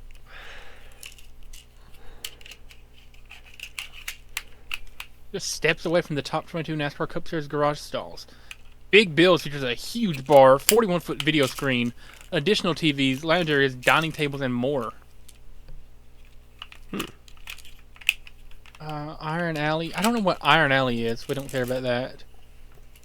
Free Wi-Fi throughout. Additional amenities. Concession stands, merchandise areas, restrooms, guest services center, and first aid. Ooh. Okay, so this is like the infield layout for the experience, I guess. So yeah, so there's pit road access. So I think this is the area we'd be in. Those are the pits. Yeah, that's pit road. So those are the pit stalls. This is where we'd be around. So you might be able to get in there. Hmm. Your chance. And just sneak into pit row and just start talking to people. Hauler parking. Yeah, so this is where the haulers would be parked. Honestly, I'm sure if I just asked, like, whatever security guards there, like, hey, can I just, like, sneak in really quick and, like, talk to some of the, like, the pit crew? Probably like, yeah, go chat with them. Kids VIP, bro. Kids get VIP. Lucky ass Okay, kids. listen. What we're gonna do? We're gonna bring Sean's kid, right? We're gonna bring Sean's, infant child with us. Yeah. Or he's 12 and under, and we can get a garage hauler tour. We can get a pit box tour. We can get a driver's meeting drop by, driver intros, fist bump alley. Oh, only one chaperone per child. That sucks. Oh. Okay, you and me, we're gonna go. Be like, hey, can we adopt a kid for a day? Take them to Talladega. We'd love to take 2 random kids to Talladega. Oh, Just meet no. some kids, You know what we gotta do? drivers. You know what we gotta do? We'll go up to some parents with some kids, like, maybe maybe we'll see some kids that are like asking for something, and the parents are like, no, we can't afford it, whatever. And we'll be like, hey, we got like the whatever ultimate pass thing, whatever, and we get this extra thing if we take a kid with us. Like, here's our YouTube channel, like, you can follow us, Yeah. we're online, we're legit. If we could take your kids, they'll get to go see that shit for free. We get free food, free drinks. We'll get that shit for them too, and we get to go see some buy cool 'em shit. And then we'll buy them a flag or something. We will give you our numbers. We will, whatever. Like, we'll find like a little, 10, 12-year-old boy be like, hey, kid, who's your favorite driver? And the kid will be like, Chase Elliott or whatever. I don't know. And we'll be like, how would you like to meet Chase Elliott today, little Johnny? Exactly. I mean, I feel like it'd be creepy if we're walking up to parents and be like, hey, does your son want to meet a driver? Maybe if we're like hanging around the area where they go in, Yeah. and the kids are like, oh, look, that's where you go in, and they're like, oh, we don't have the pass. And we'll be like, actually, we got the pass, but we'd have to take them in. Yeah, I'd be like, but listen, we will give you our numbers. You can call us, take us anytime. We will bring them right back. No questions asked. Or we're not gonna like actually kidnap their kids, but like, Yeah. If it's an opportunity to do all this extra shit, as long as you just bring a kid with, if someone will let us borrow their kid, first of all, the kid gets a cool ass experience out of it. The kid gets dad lore that early in life, and then and then we get to see some cool shit. Famous. Yeah. We're rich and famous, 4 or 5 years from now. This kid can go to high school and be like, you know the Unqualified show? I hung out with them when I was like 12 years old for a couple hours. Yeah. Like, yeah. You know those famous podcasters, they're like multi-millionaires now. They got 10 million subscribers. Yeah, I was a kid in one of their vlogs that they just kind of took and brought to some NASCAR shit. It's like, hey, look, I got the t-shirt. Well, it'd be phenomenal. I feel like that has to be like, excuse me, excuse me, Tommy Boy. I'm sorry for coughing so much. Yeah, you're excused. Anyway, I'm sure like 10 years from now we can bring that kid back on and be like, hey, remember us? We took you on the NASCAR pit row a few years back. Yeah, we like keep in contact with those kids' parents. Yeah. Well, it wouldn't be one kid. It would be 2 kids because it's one chaperone per kid, so we'd both have to get a kid. Yeah. That's the thing. It would be like, how would you like to be a guest on our show? Yeah. Fantastic. Look, there's some parent out there that would agree to it. They'd be like, oh yeah, Billy, go. You wanted to go see Kyle Busch? He's gonna give you a little fist bump. Yeah, go with these guys. And he'll probably start cussing you out like he cusses out his pit crew manager. But hey. Yeah. Dude, we could be making the next future. Like, Kyle Busch could, like, deny this kid a fist bump, and he's gonna, like, hold a grudge on him for the next 23 years until he's a famous rapper, and then be like, I just fucked Kyle Busch. Yeah, he's really gay. Or like, something to that effect. Or be he could be raking out Kyle Busch's. I don't know if Kyle Busch has any sons, but he could be raking Kyle Busch's son in a future race. Get out of the car, and be like, that is for 20 years ago, when your dad didn't give me a fist bump. Yeah, or like, he could like remix YG's "Fuck Donald Trump" and be like, "Fuck Kyle Busch." Oh, yeah, fuck Kyle Busch. So, man, this is ultimately for kids 12 and under to experience all the excitement that Talladega has to offer. We take like a 15-year-old who's like, just wants to go see him. We're like, all right, tell them you're fucking 12, dude. Oh, the kid. Like, I the have kid a part mustache. The kid part isn't included. We'd have to get an additional ticket for said kid. Oh, never mind. Fuck those kids. Yeah, for the opportunities open to kids 12 and younger who have a Talladega garage experience. Yeah, never mind. Those kids don't need it. Those spoiled fucking brats. No, we could get a garage hauler tour, a pit box tour. Could you imagine getting the tour of the pit box? I mean, that would be kind of tight. I imagine the pit box tour is like, this is where the driver pulls in. This is where we put gas in. These are their tires. This is where we sit when we're not, fixing the car. These are all our tools. This is where you take the nuts off. Mm-hmm. This is where the crew chief sits. And that's the end of the tour, because that's all the pit box is. It's probably ain't far off of that. Value price concessions with majority of items priced at $4 or less. Ooh. How did I do this before? I might look into that. So your premium experience includes look to the garage, concessions, Prius access, victory lane, and social area. So I don't know if we'd be getting like actual seats, but I still think it'd be cool to spend a Talladega race in the infield. Yeah, man.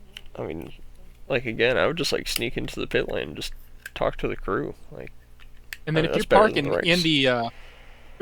infield, I'm sure we'll be close enough. Do you have access to AM radio in your car? So, here's the thing about my car. Mm-hmm. The radio works just fine. The screen, however, does not work at all. Oh. So, is it AM? Is it FM1, FM2? What signal is it? I have no fucking clue. What volume is it? No idea. I was gonna say, I'm pretty sure the drivers and pit crews use AM radio waves. I could be wrong. I think they have to. Yeah, so we should probably like listen in on their conversations. That would be fun. No, we could just like, so if we start getting bored or anything, like 200 laps in, waiting on them to get to the finish line. I'm sure we could like go back, hang out, and just listen to Kyle Busch screaming obscenities at the top of his lungs for a while. Mm-hmm. NASCAR radio channel. Do you think Kyle Busch is ever gonna say the N-word in his car? I wouldn't be surprised. I mean, yeah, it'll probably happen eventually. Yeah. Okay. So this says the Rolex 24, which is a 24-hour. I think it's IndyCar endurance race. Uses these frequencies. I don't know if it's AM or what, but that's what the 2024 Rolex 24 scanners were. Pretty interesting. Yeah, quite interesting. So Talladega, though, I might genuinely get the pit tickets, whatever, for us. Then the whatever they're called, the premium experience. I'll see if Sean's. Yeah. I'll see if Sean's down. See if I'm able to go that weekend, and then we'll go down Sunday, come back Monday probably. Yeah. Or if you want to go down, Saturday, spend Saturday and Sunday there, come back Monday. You know what? I'll leave it up to you. Things to do in Talladega, Alabama, other than, watch a race. Talladega Hall of Heroes. Let's see what we're doing in Talladega, Alabama. I mean, we don't have to be in Uh, Talladega. There's more of Alabama. We can go to like Huntsville. You know what they got in International Huntsville? Motorsport Hall of Fame. Crack. What? Huntsville, Alabama. Oh, Peter, U.S. what the hell are you Space doing? and Crack. oh man. Oh wait, dude, Space Center. Nah, dog, I'm not interested in science fiction. Alabama, Huntsville, North Alabama multi-attraction pass. Self-guided walking tour of Huntsville. Ooh. That's literally the only thing. 3 activities in Huntsville.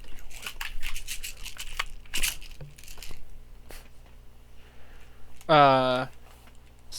Space and Rocket Center. Huntsville Scavenger. Yeah, Huntsville's got nothing. Axe throwing for up to 6. Hold on.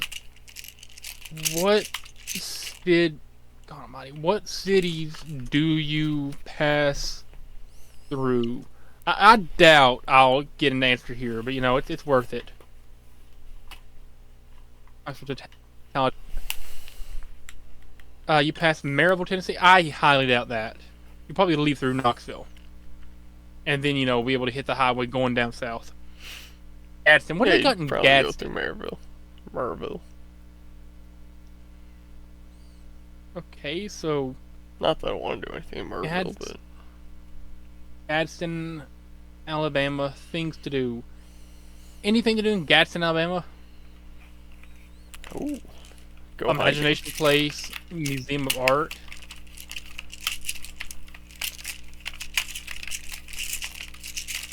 Oh, Alabama, just like a boring city.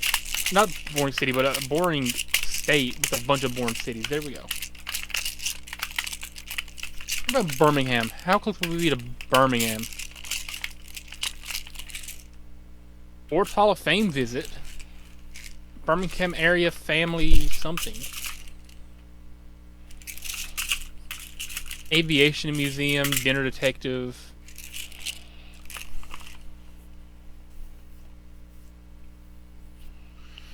How close is that to Talladega?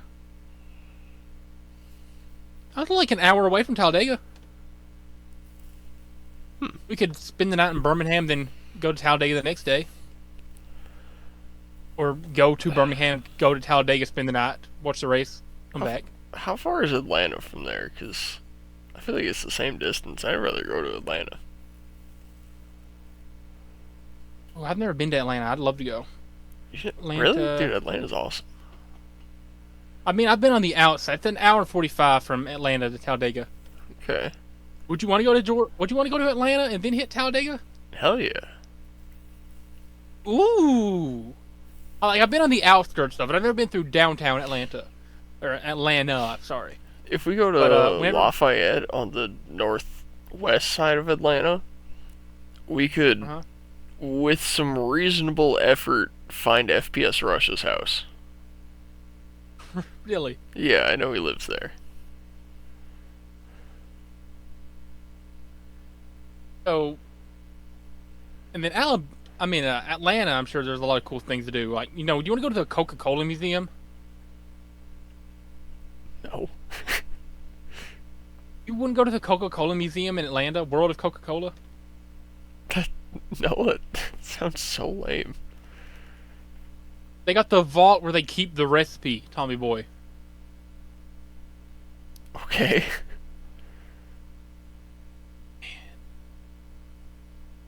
Things to do in Atlanta. We'll say 20-year-olds, because that's around the age. This is the oldest we could get, because I know I won't be old enough to drink at 21. I won't even be 20 until July. Oh well. There's things to do in Atlanta. 23 in September. I'm so fucking old. Georgia Aquarium. Martin Luther King Jr. National. Why the fuck does that Let's get that. neighbor have a park? Zoo Atlanta. Jimmy Carter Presidential Library. Frog Street Market. Oh, State Farm. I want to go to the DeKalb Farmers Market in Atlanta. Is that on here? Yeah. That's in the. Get us some pictures. It's part of Atlanta. Get us some pictures of the inside. Oh. So they, Alright. so they literally have flags of countries like hanging from the ceiling, and you can just find fruits and vegetables and spices and herbs and whatever from literally every country on Earth here. You know what I'm thinking, don't you? Tajikistan. Tajikistan. I'm sure they have Tajik food here. Belgium, Cuba, Georgia, Somalia, Cape Verde, St. Lucia, looks like Peru, Yeah. Bosnia. Look at this. Right? It's like it's all that season in those huge packs. We could probably like go shopping here, like the last stop of our day before we head back to the hotel. Just like cook yeah. dinner. Yeah, I want to go there so bad. No grip. I got an idea. So if Sean's down for it, we'll go sightseeing around Decatur or Atlanta. Before we go back to the hotel for the night. We'll stop here. We'll grab some steaks or some pork chops or whatever. Grab some potatoes or whatever side dishes you want, and we'll just whip up a steak dinner. But man, Eating like kings. that'd be incredible. Like, look at that. I mean, it wouldn't be Get steak. some fresh, Steak is so incredibly basic. If we're going there, I'm gonna cook us up some incredible shit. But what would you make? What's your like signature dish? I don't have a signature dish. See, the way I make food, like whether I'm in a Fried store pork or I'm at home or whatever, I just walk around, I look at what I got, and it just comes to me. I'll think of some combination of ingredients, and I just make it. Anyways, And you can tell that lady loves her job. yeah, You can tell like that's not like a forced smile. That is a genuine smile. She loves her job. Anyways, Scooping macaroni salad. I just want to say, saying Decatur is not part of Atlanta is like saying Cicero isn't part of Chicago. Like, it's a different name, but there is absolutely no separation between the cities whatsoever. It is just one massive area of city. I mean, Atlanta, like Chicago, is a teeny tiny little thing with like hundreds of cities around it. But it's all just that city. It's all Atlanta. It looks like they got. Is that Serbia? No, that's Croatia. That's Croatia. Lebanon, Jordan, Ghana, Mauritania. They gotta have Tajikistan. They've gotta have Tajik food. Yeah. Established 1995. Hey, this is a milestone year for them. This is their 30th anniversary this year. Yeah, dude. Happy 30. Shout out the DeKalb Farmers Market. 30. I don't know how you heard about this, but I'd be down to check that out. It's just one of those things that everyone knows in Atlanta is like just the place to get cool ass food. Man. Okay, Good so live fish. They got live fish, live crab. Like, could you imagine pulling out a literal live salmon just out of the water and just be like, yeah, I'm buying this.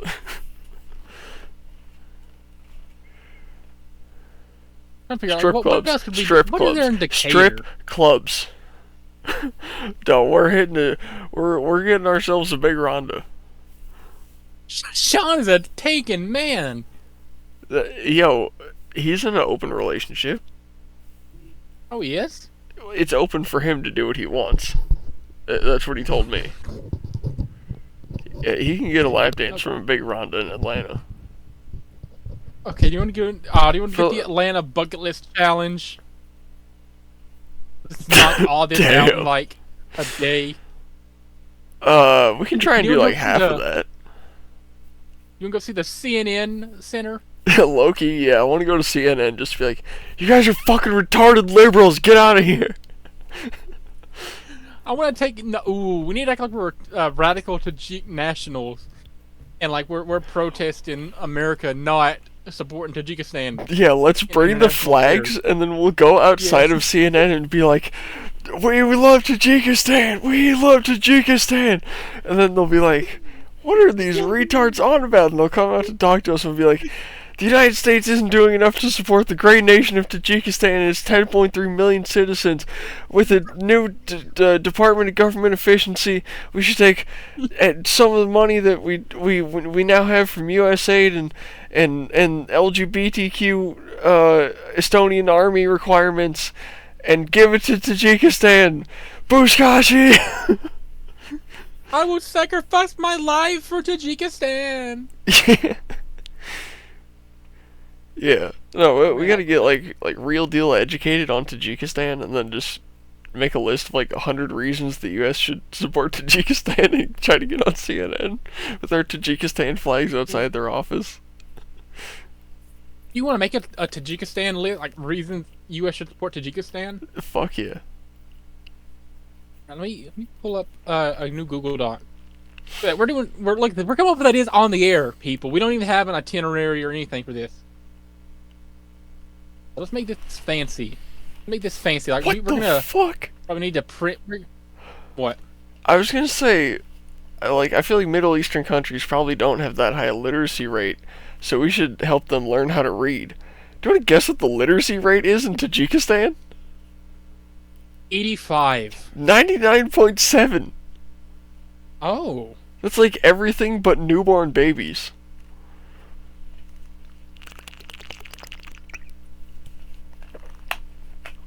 Okay. How about that? I'm gonna. Their literacy rate is that. higher than ours. That's insane. 31.5. Okay. No, we need just 31. Okay. And then what are you thinking? I'm thinking black will just be, cleaner. Fold on the colors. Did you know And then that? we'll go Merriweather. Did you know that 49% of black women have genital herpes? Oh. Did you know that Okay, so I one feel like third of all black men are fat felons? Hey, 13%, but commit 65%. Did you know that only 21% of black people grow up in a nuclear family with a mom and a dad present?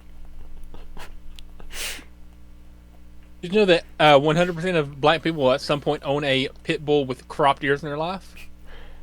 Did you know that And 60% of black did you know men that will zero- get arrested before the age of 16? Did you know that 0% of black people will ever change the batteries in the smoke detector? Yeah. All right. Let's start listing our reasons.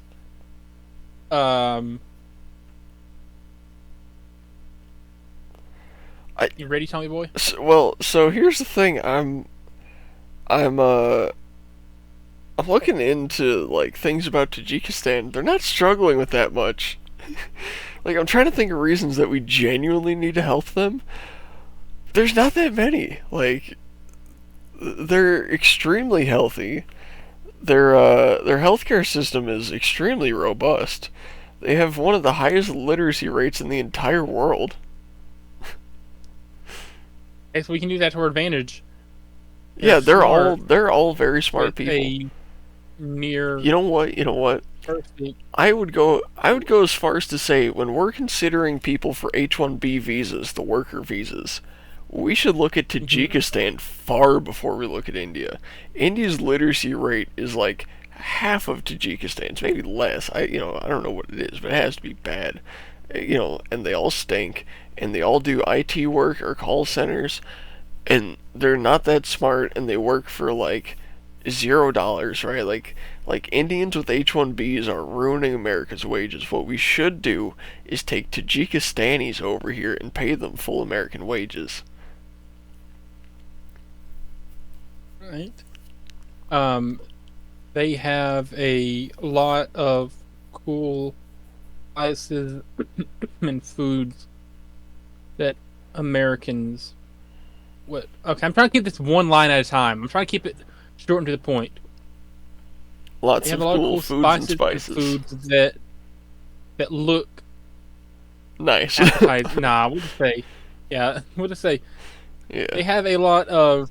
Now we want this to be official for the government. You know, other than the first two. Hmm. Interesting food. Right, spices and foods. There's a lot of interesting spices and foods. What else we thinking here? Uh. We need 100. Okay, you know what? We'll cut it down. 25 reasons. 25 reasons for now. Okay.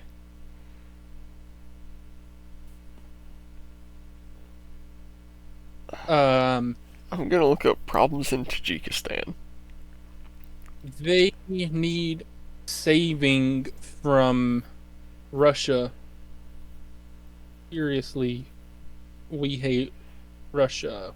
I mean, Seriously, I we I, hate I Russia. really love Russia, but yeah, I'll go with that. You know, it's for CNN. For America. Yeah. Hey, Uh, what else are reasons the United States should support Tajikistan? Let me think. Hmm. There's really no problems Oh, with oh, Tajikistan. oh. Actually, there is. I kind of just figured one out. They don't have much freedom of speech. They need some freedom over there. They have minimal freedom of speech and need saving. Uh, they don't really have democracy over there. You know, and we like democracy. They have more of a dictatorship. Anti democracy equals anti American. Perfect. Again, I'm trying to keep this in one line. The goat farmers don't have enough water for their goats.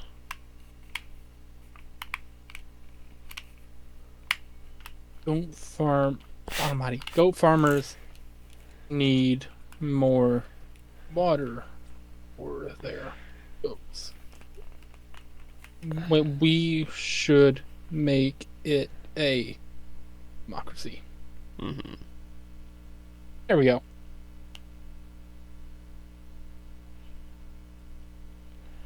Let's see what else here. I'm doing as much research on Their Tajikistan as I can.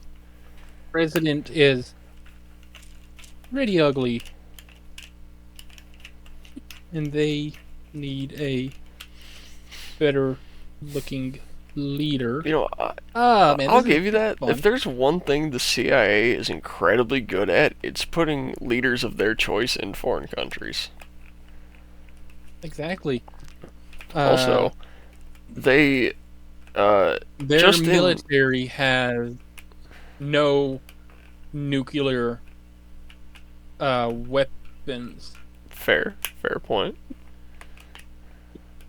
We should Uh, give well, them our launch codes. oh, you know, actually, not our launch codes, but we should give them long range missiles because they hate Afghanistan and we hate Afghanistan. So if we just give them bombs and they've just happened to bomb Afghanistan, that's not us. We're not violating any treaties, you know. I'm an enemy. Perfect. The planes just go to Afghanistan perfectly like that in like 2 seconds. So, last year they put in a plan for, well, actually this year, uh, to increase their agriculture industry. They're trying to become more of a global food supplier as well as get domestic supplies up to a reasonable level. So you know they could use some financial and perhaps physical support with farming equipment to get their farms going. They could use help starting stronger. Hold on. This would be a big point here. Mm-hmm. Oh yeah, there has to be some oil in Tajikistan. Actually, they have a lot of metal there. Uh, they, well, iron specifically. They have a lot of iron. And Trump has put in a lot of tariffs and orders and about how we're getting steel into the country. So if we could help Tajikistan build steel refineries where they refine all of their raw iron, which they're currently selling for pennies on the dollar, then they could get a lot more money by refining it into steel and selling steel.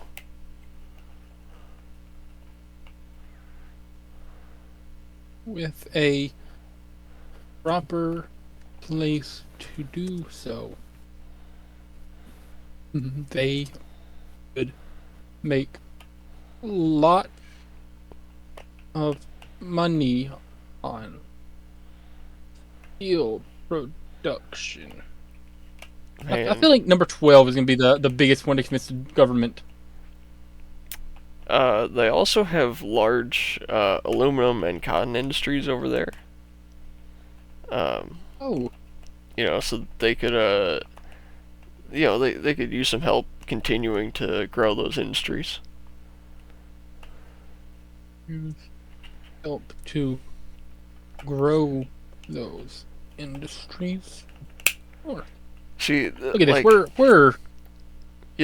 look at like this. like when Elon Musk was like, you know what, we're just canceling U.S. aid because they're spending like $40 billion a year on like drag queen story time in Iraq and like Estonian LGBT military requirements. They should be sending money to Tajikistan. We're literally live on air making reasons of why we should be sending money to Tajikistan. They have legitimate reasons for it. You want to do just like 15 and have this like one-sided printout that we can just hand out to people? Let's see how many more we can make. Okay, so number 15. Yeah. Uh, Trying to think of like, or I'm trying to look up like what else do they have going on in Tajikistan? they have multiple universities with students near fluent in English that could be valuable to U.S. I've watched documentaries on Tajikistan, so I know they have a lot of.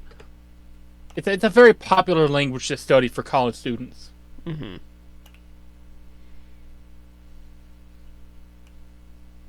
We've already got one page full of reasons.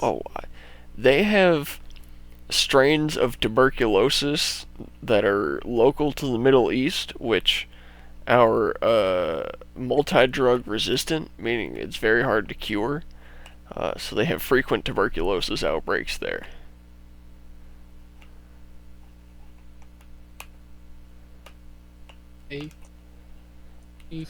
Either they're resistant to drugs. Yeah.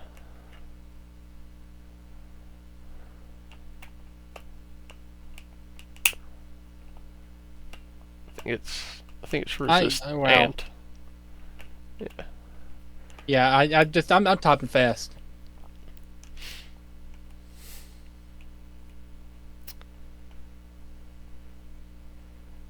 Wow. Their unemployment rate is only 7%. That's like kind of where ours is.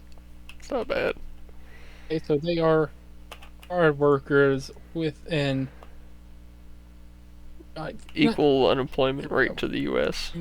employment rate near equal to that of America. Mm-hmm. Okay.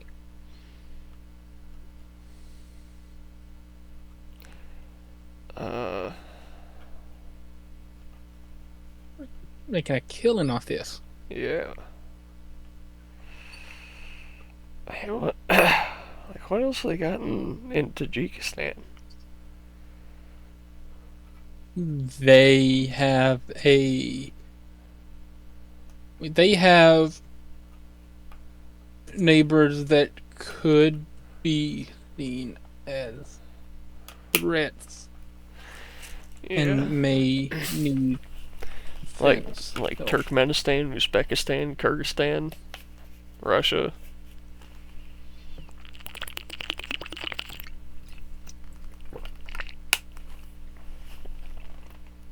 Yeah, Afghanistan too.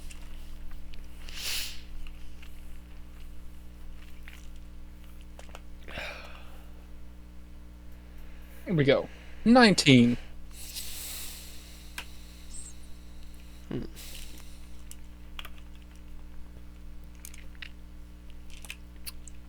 They're What else we thinking here? says they're trying to export more goods. I'm trying to see what kind of goods are they trying to export.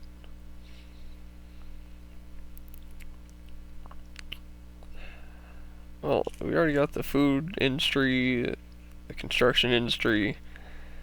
Oh, they're trying to build an energy industry by taking advantage of mountain rivers for hydroelectric uses. They're trying to build a hydroelectric industry using the many rivers, and I'm trying to make this sound as official as possible. Again, other than the first 2 points. Yeah. There's in other bodies of water available. I'm gonna take out the whole drill baby drill thing. That makes it less official. Especially if we're going to put it on CNN. They don't like Trump. Yeah, there is. A lot of oil. There is. Possibly. There is probably a lot of oil. Maybe. Possibly. Perchance. I'm on a Tajik website right now, and they keep talking about medicinal plants, which I believe to be poppies, which are used for heroin. So, they need help freeing themselves from the oppressive heroin industry. They have so-called medicinal plants and may be at risk of producing heroin. Look at this, man. I don't know anybody who works for CNN, but they're gonna be reading this off, Yeah. thinking like, what is my job? Dude, imagine we actually get on CNN with like a multi-page list of reasons the U.S. needs to help Tajikistan, and we're like waving our flags around the CNN studio. We'd go viral for sure. Like, we'd be famous overnight. Should I take the first two off? No. Should I just disguise them somewhere else so they're not like kicking off the list? Well, no, I think that's exactly how we should open up. Like imagine we're sitting down with like whatever head reporter at CNN, and they're like, "So what reasons do you think the U.S. needs to be helping Tajikistan?" We're like, "Well, two things first. They have a kick-ass flag and a kick-ass national sport called Buzkashi. Beyond that, and then we'll start going into the more serious reasons." Man, look at us go.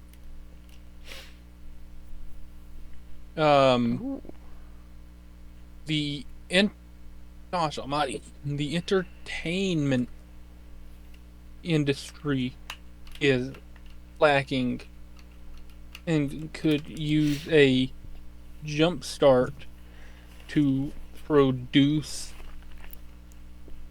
films, television. I got to use a full word, or music. I'm sure they have people there that are interested. So, like, if Bollywood is, Indians ripping off movies, I would 100% watch Tajiki Wood movies. Where did the B in Bollywood come from? Bengali. Oh, Bengali. I just made that up. Wait, you know how the capital city of Tajikistan is called Dushanbe? Yeah. What if we called Tajik films Dollywood films? There might be some legal problems with that. Hey, who cares? Who cares? So it's from an entirely different country. So I was reading Can't that sue another. during the time of the Soviet Union, they used to mine a lot of like rare earth minerals like antimony, mercury, molybdenum, and tungsten, uh, which were very commonly mined in Tajikistan. But since gaining independence in the 90s, they've given that up as well as uranium mining, which they did a lot of.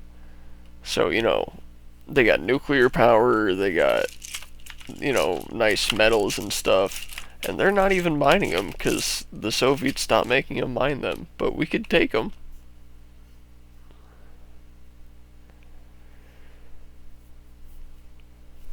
We can resume for large financial gain.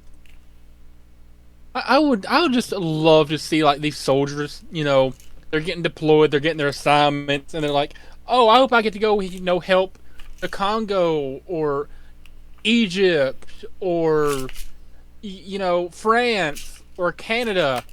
They're opening up their letter. I got Tajikistan. I don't know how they get their assignments or whatever, but you ever see that Charlie Brown clip where it's like, I got a quarter, I got an apple, I got a rock. Yeah. So I just imagine it'd be like, oh, I got Canada, I got Italy, I got Greece, I got Tajikistan. Dude, my arms have never looked this big. Ooh. Oh my god. Ooh. Crazy size. Anyways.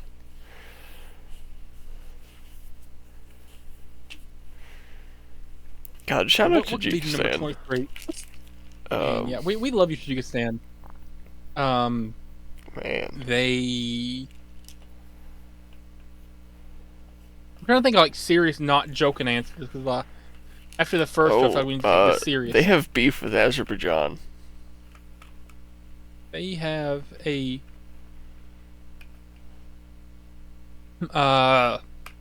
ongoing dispute with Azerbaijan.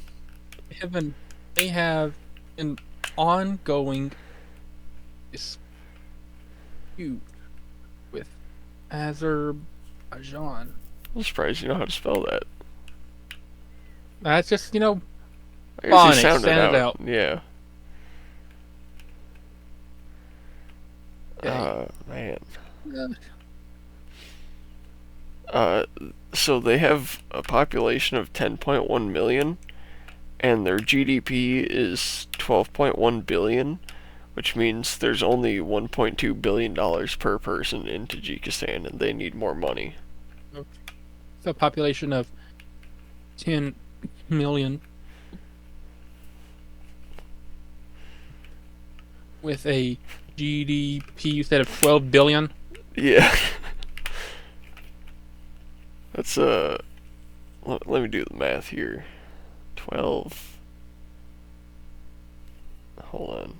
12 billion divided by 10 million. That's an average of $1,200 per citizen. 1,200? Yeah. Each citizen of Tajikistan contributes an average of $1,200 to the GDP, and that's not enough. Wait, is that like US dollars or Tajik dollars? That is Tajik dollars. Okay, that's equal to 110 United States dollars. Damn. See, USA GDP is 27.72 trillion, and what's the population? 340 million. All right. To 110 US.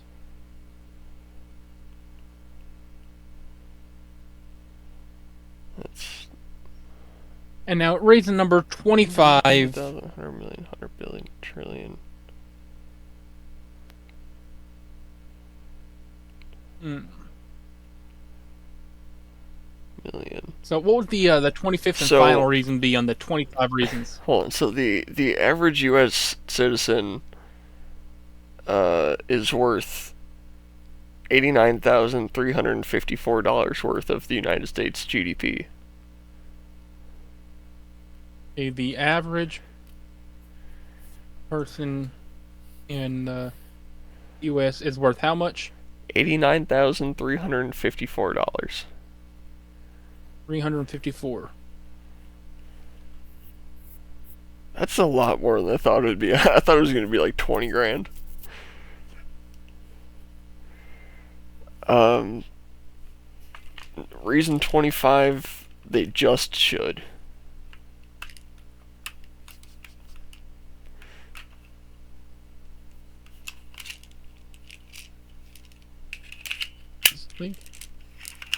And I'm gonna period. Oh my, here we go. And I'll sign it at the bottom.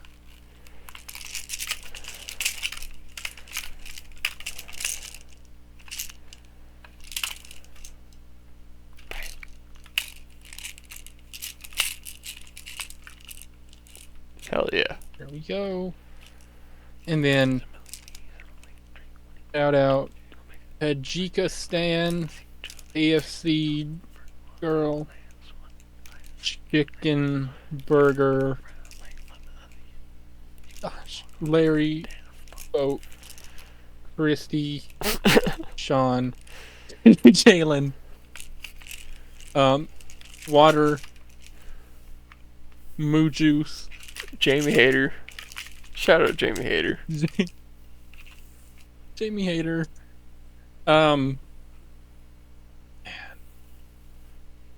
what else? What else?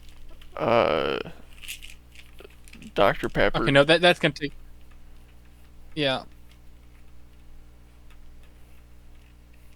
Dr. Peeper. Pepper, Dr. Pepper, Dr. Pepper, and anti. Shout out to anyone at Dollywood as a yes. Okay. I think we can work with that. Okay. It's a, it'll be a two-sided. We'll just print this out. We'll start handing this out outside of CNN headquarters, waving their flag. Yeah. We'll get Sean in on it. We'll hold stacks of about 100 each. Hand it up to anybody who'll listen. Dude, that's insane. If we're handing them out outside of CNN, they're definitely gonna bring us in. Oh, they have to. Okay. CNN HQ. Is this like where they actually broadcast from? We should probably look that up first before we start handing out flyers in front of them. I'd imagine it is. Oh, look at this. Ooh, wow. This is nice. Wow. In a minute. Can anybody visit?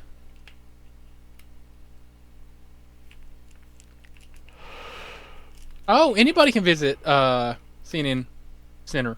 Alright, but where do they broadcast from? Okay. Well, Wait, a chance to see studio, anchors so at work in a live studio broadcast. Yeah. So if we can see them, they can probably see us, which means they would see our Tajik flags.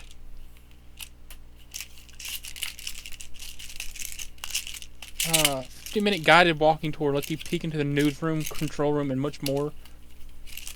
There's no telling who you might see while walking the halls. Ooh. Okay.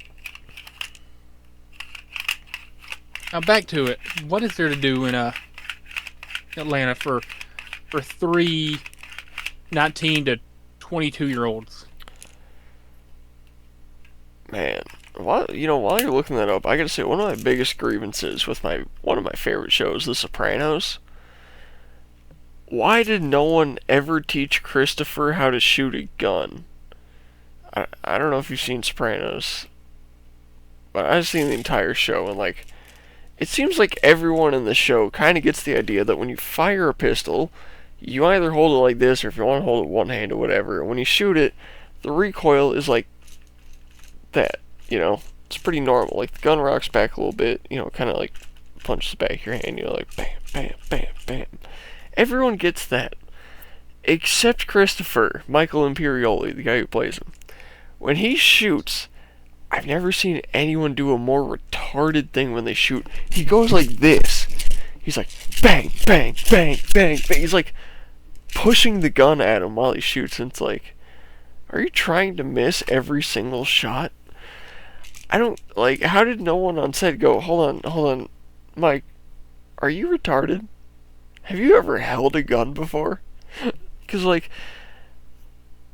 I feel like people who have never shot a gun still know that they kind of just go like that, you know? You don't have to, like, do that to shoot them. Like, yeah, anyways.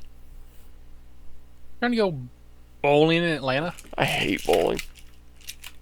Oh, why do you hate bowling? It's so fun. It's so boring. It's so fun. I'm also terrible at it. You know what Overtime elite. Oh, so it's like it's a basketball league. I've heard of that. You know what I want to do in Atlanta? Museum of a league. I want to buy marijuana. Is it illegal Yeah, in Atlanta? it's. I think.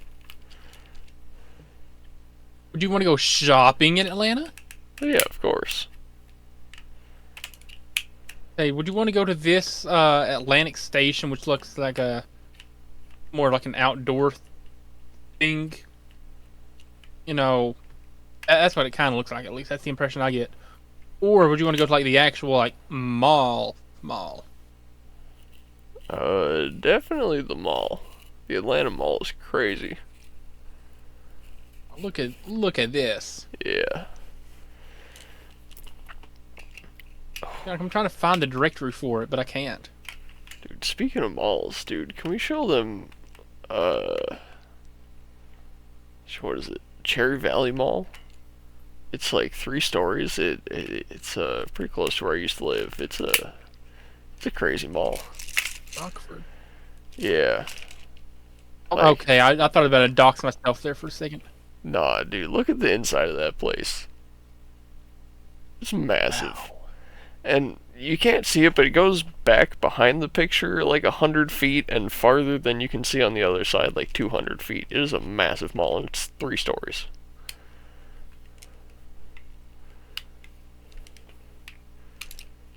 Okay, that part's 2 stories, but there's some part where they have like an interim medium floor thing. Yeah, I miss that place.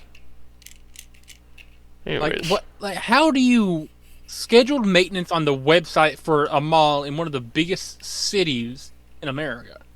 Who knows, man? Okay, Lenox Square.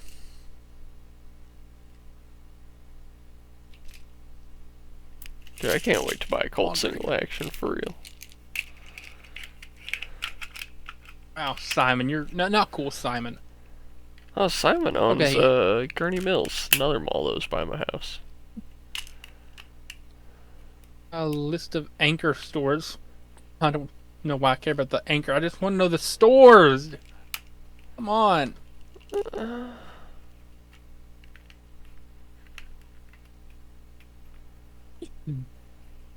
So there's just no way to check the. I guess not. Okay, yeah, that's cool. Yeah, there's nowhere to check the directory for the shop. Yeah, man. It's... Like we could go there. We could go CNN. We could go to that farmers market. Yeah. The last, find a hotel somewhere in Decatur. Take our stuff from the farmers market in Decatur. Cook up an absolute Gordon Ramsay masterpiece of a meal. Dude, Gordon Ramsay would, like, blow us for the meal I'm gonna make. Yeah, real quick, shout out to this place. I guess I've never been. Wow, like look at this photo right here. Mm-hmm. That is a Soviet flag. Yeah.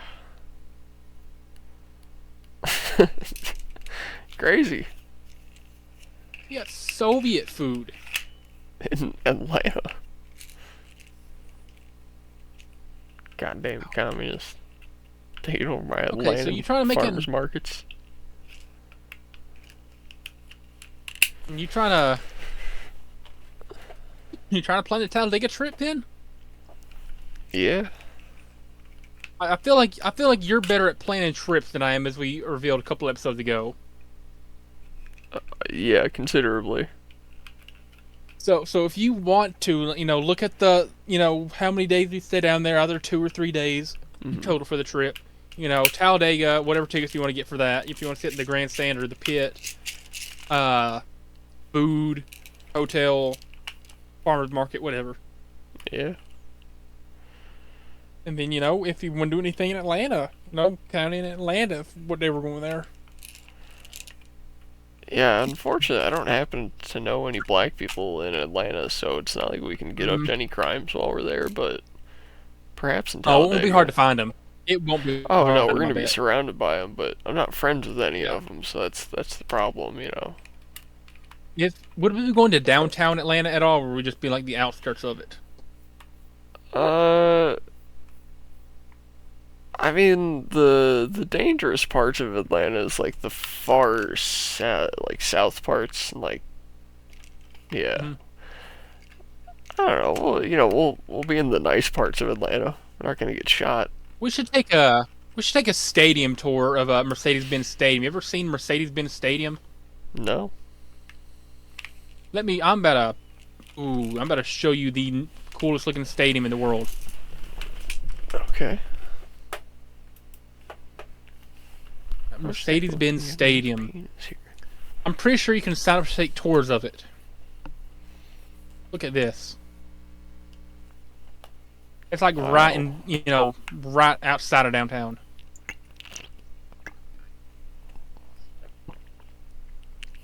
Is that not the coolest looking piece of architecture you've ever seen? It's pretty nice. And then at the inside, it's got this giant like video board that just like runs the whole circle around. The roof, the retractable roof, it opens up in like these sections. But when it's closed, it's the Mercedes-Benz logo. But just as a Atlanta Falcons fan, I feel like this might be something cool if you and Sean want to tour a empty stadium. Yeah, I mean, as a not Atlanta Falcons fan, it would be cool. So, if you want to make whatever plans, excuse me, whatever plans you want, present them to them, present it to me and Sean, whatever you want to do. If Sean wants to go, Hmm. and we can have a guys trip to Talladega to watch some good old NASCAR. Hell yeah. Woo! NASCAR. We could Or whatever theoretically the go for a whatever couple you days say. and see NAS truck and NASCAR.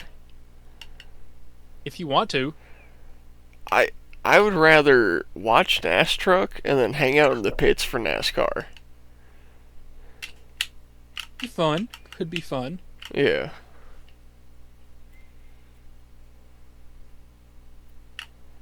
I don't know. What I'm do you down for think? whatever though. I mean, that could be fun. Yeah, that could be cool. I'm down for that if you want to. Do you think I should commit a felony and cut the stock of my shotgun off right here? I think you should not do anything illegal in hopes that we can keep this guys trip thing lined up, and then also would have a co-host. But think about how 'Cause I don't know cool it would be to have a long barrel shotgun pistol. Like, imagine it looked like this. Think about how cool that would be. Be quite nice. I also want to commit a second felony and cut the barrel off right here. This is as measured at the absolute minimum legal length. But I think it'd be cool to cut it back even shorter. And then maybe take this, once it has two felonies equipped to it, or not equipped to it technically, take it to Ohio, use it for self-defense, but use a slug round first. Because in Ohio, you have to use birdshot or buckshot for your first round as home defense. And then you can. Well, okay. I think it has to alternate birdshot, buckshot, birdshot. And then after that, you can use slugs. Who's gonna know what order you're shooting in? And also, The why do you have coroner? time to alternate if you're trying to? Well, see, like, I keep slug, slug, buckshot, birdshot, birdshot. Not because I actually have any specific needs for any of these, but because that's just what I decided to put in there. Okay. But, like, if you were in Ohio, theoretically you would put, like, birdshot, buckshot, birdshot, slug, slug, and then. Well, no, you'd have to do it the other way, actually, because as you're sliding them all in, the first one would be the last one to come in, because it's the farthest up the barrel, but. Yeah, anyways, I don't know why they really care. Like imagine someone bursts in your home, you grab your shotgun in a rush, you blast them down, and then the coroner goes, "Oh, sorry, bud, you used the wrong kind of ammunition. You're going to jail for murder." Oh man. Listen, can you entertain them for like, 30, 40 seconds? I It's can't. my episode P break. I got you. I got you. All right, good to all know. right. So, uh, we're gonna read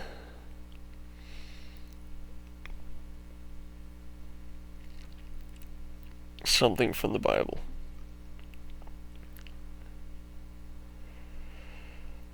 Alright, we're gonna read Matthew 3. In those days, John the Baptist came, preaching in the wilderness of Judea, and saying, "Repent, for the kingdom of heaven has come near." This, this he, this is he who has spoken. This is he who was spoken of through the prophet Isaiah. A voice of one calling in the wilderness, "Prepare the way for the Lord, make straight paths for him." John's clothes were made of camel's hair, and he had a leather belt around his waist. His food was locust and wild honey. People went out to him from Jerusalem and all of Judea, and the whole region of Jordan, confessing their sins. They were baptized by him in the Jordan River. But when he saw many of the Pharisees and Sadducees coming to where he was baptizing, he said to them, "You brood of vipers, who warned you to flee from the coming wrath? Produce fruit in keeping with repentance. And you do not think you can say to yourselves, 'We have Abraham as our father.' I can tell you that out of these stones God can raise up children for Abraham. The axe is already at the root of the trees, and every tree that does not produce fruit will be cut down and thrown into the fire." That's it. Oh, hey, Landy's back. I've been back. Oh, I was reading Matthew 3.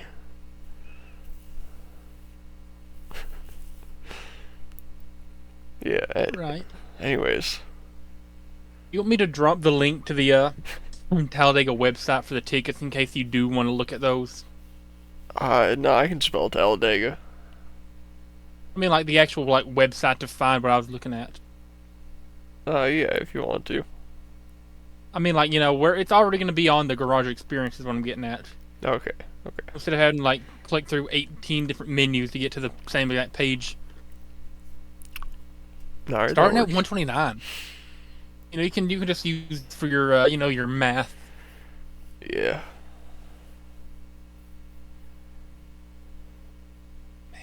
It's be cool. It would be Saturday, April 26th through Sunday, April 27th. Alright. Brightline You hit wanna do another the, fucking person.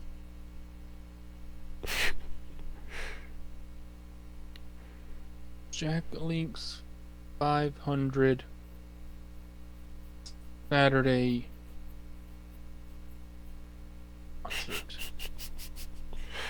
Who's going to be? Jack Owen is scheduled to headline a Saturday night concert at Talladega Superspeedway during the 2025 NASCAR Cup Series Spring Race Weekend. That's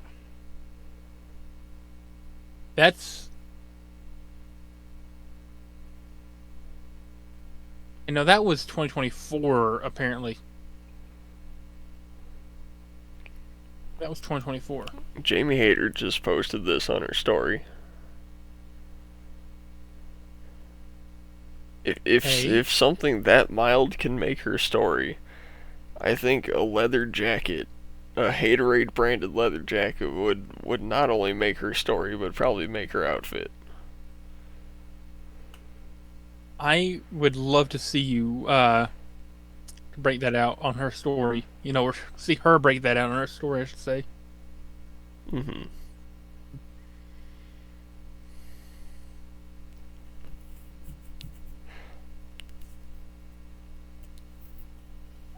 God, shout out Jamie Hayter, man. She's incredible. I love you, Jamie Hayter. Yeah, the world needs more Jamie Hayter. The world needs more Megan Bain. Yeah, the world needs more hot wrestling women. We need an economy that's no longer based on jobs, but white conservative men with podcasts and hot women doing wrestling. Everyone else can have a job to support us. What's the required view count to start getting ads on our videos to rake in 1 cent per day? That's a fantastic question. I could look it up really quick. I'll show these guys the background of our dashboard. They can see some statistics on us. I'll share it with you too, actually. If anybody's interested in advertising, we have a very cheap going rate of whatever the heck you'll pay us. All right, there you go. Go ahead and watch that. If you want to pay us $1 to mention your product, we'll take it. So 30 Look at views, us. not bad. Woo! We go to what are we looking for? Oh, dude! What's the Dude, look at that! Oh my goodness! Oh, 66.5 hours of watch time, more than 1,000% more than last month. Dude, we're blowing up. The worst flag ever. Average view duration is 11 seconds, 29.1%. Wait, dude, that one at 17, that's not bad. 15, that's not bad. Anyways, 3% on test score. Okay, it's 3,000 public watch hours in a year, or 3 million shorts views in 3 months. Just start posting 3 million. Okay, you gotta have 500 subs, upload 3 videos in 3 months, and then get 3,000 hours or 3 million views in either a year or 3 months. We're 1/50th of the way there. Yeah, we'll definitely hit the subscribers probably this year. I think it's gonna be the year. Hopefully. 3,000 watch hours in a year. I mean, that's 1,000 views. If we get 1,000 views and they watch the whole episode, it's more than that. So that's not hard at all. Yeah, we need 3,000 public watch hours. Is the problem? Yeah. And the following. 9 public watch hours. What is public watch hours? Is that the combined time that people have watched a video? Yeah. So if you go to, it'll go up. Yeah, this hasn't counted into it yet because obviously we've got that many watch hours. So once that gets factored into there, that'll go way the hell up. But yeah, you can see here the view duration averages, an hour 35. Not bad. Not bad. Yeah. Loving this. see what else can we look at on here? Average percentage What about viewed trends? 32. Oh wait, hold on. There's a stat somewhere I want to look at. Is it? 1.3 thousand impressions is quite nice. Wait, yeah, that's what I was looking for. The impressions, 1.3 thousand, and Everybody's clicking on 8.1% impression click-through rate. So that means 1.3 thousand people have had our videos on their page and they scrolled past it, and 8.1 of them actually clicked on it. What's the trends or audience looking like? Can you see our audience? Returning viewers 6, unique viewers 77, Oh. 6 subscribers. Oh, wow. Yeah. Dude, 6 returning viewers. That's pretty cool. That's insane. 45% subscribed. That's not bad at all. Not at all. Let's see. Age and gender. Not Oh, enough. 100% male. We don't have any female viewers. Not surprised at all. Between the ages of 18 to 24. Nobody watches on their TV or. Oh. Whoa. Yeah. Yeah, nobody watches on their TV, just phones, computers, tablets. 18 to 24 years old, all of them. So, our age range. My fellow, young white men. Wait. 52% from the United States? Where are the rest from? Tajikistan? Is there anybody from Tajikistan? Where are 48% of our viewers from? 4.8% of people watch with subtitles on? What? You need to click see more on top geographies. Huh? Oh, can you not see the countries? United States. Doesn't show the other one. That doesn't show the other half. Oh. Oh, wait. Cities. Oh, it doesn't say. Quite interesting. Traffic source. Browse features, cool. YouTube search, playlists. I guess it's our public playlist. People looking at those. The shorts feed, and then channel pages, which is just it showing up on their front page. Dude, we're not doing too bad. Oh, not at all. Ooh. Jeff Hardy, dude. Jeff Hardy, bro. Bro, oh, who's that from? That's my other account. Oh, Daily Dabber. Yeah. Wow. Let's go. So many comments. I mean, like, sure. The one with the B. John Robinson profile picture is me, but who cares? Oh, we gotta get a banner image up. Eventually, we gotta get a legit picture because this is so unqualified. That's the point. Yeah, I guess. I could add a description. Ooh, let's add a description right now, live on air. Alright, what are we thinking? In all lowercase. Shout out to Tajikistan. No.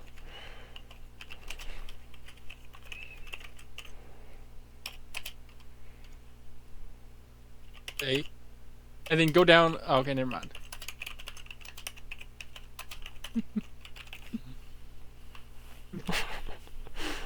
What are we thinking? And then go down the line and I'm gonna say go down the line and we'll take it serious. We'll be like, if you want us to watch two dudes shoot the bull for 3 hours, you've come to the right place. I don't know. Yeah, just two dudes.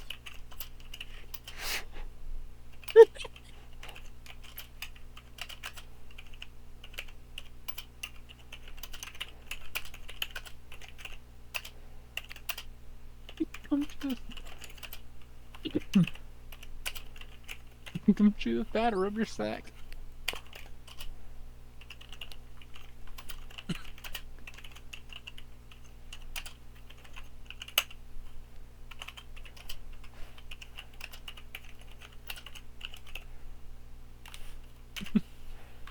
I love that.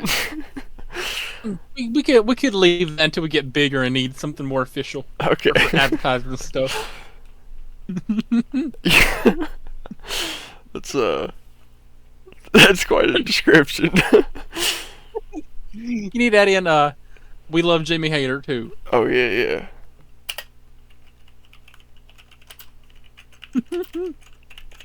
And that's pretty much our entire account. Yeah, that's us right there. And that's the entire show. I love that my fingers came up with the personal serving size gravy boat. I've never heard that before. You Love know, that. I mean, everyone says like whatever floats your boat. You know, I think it was on The Simpsons. Like Homer said, whatever floats your gravy boat. And then I just took that a step further and said personal serving size. That's genius. Yeah. I'm trying to think like what else could you have wrote to made it even more better? I think that's it. I think that's the best I Now, could have made. I think once we get like 200, 300 subscribers and people start looking at us more seriously, we'll come up with something. But for the OGs, we'll leave that. Yeah. And like that, chef's kiss. Truly. Now, now if Sean's on board, right? What all would 3 dudes do on a 3-day guys trip other than NASCAR and sightseeing? 2 words. Strip club.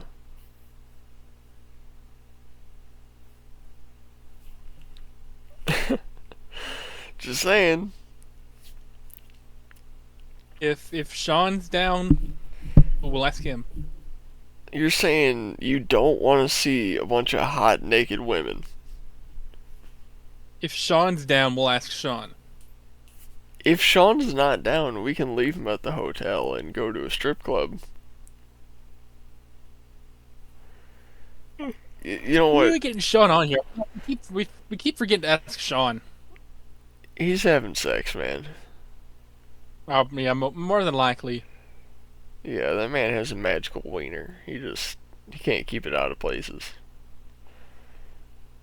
I was playing. Well, I wasn't playing with Sean last night, but I was on PlayStation with Sean last night at a party, and I was playing Red Dead Online, shooting people, hog tying them, whatever as I typically do. Mm-hmm. And then he was playing his games. He gets off like after about an hour and a half. It's like, oh, I'm gonna go get something to eat. I'll be back soon, man.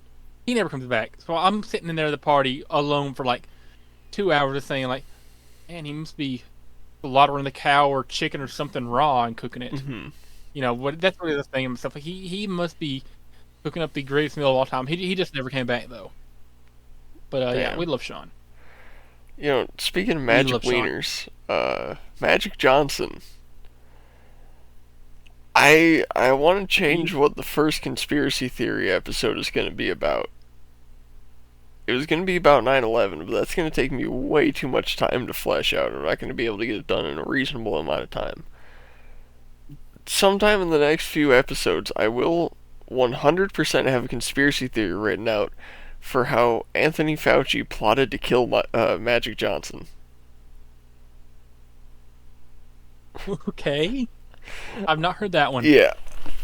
I'll leave it at that. And I'm so ready. I am more I popcorn ready. Okay. You're not Maybe. you're not going to believe it. It's insane. I did a little bit of research on it today. Well, mainly I heard someone talking about something Fauci had made and how it almost killed Magic Johnson, and then I did like entry level research into it, and I was like, yeah, there might be something here. So I'm gonna write about it, and it's probably gonna be completely wrong, and I'm just gonna state it as absolute fact and leave it as that. Good to know. Good to know.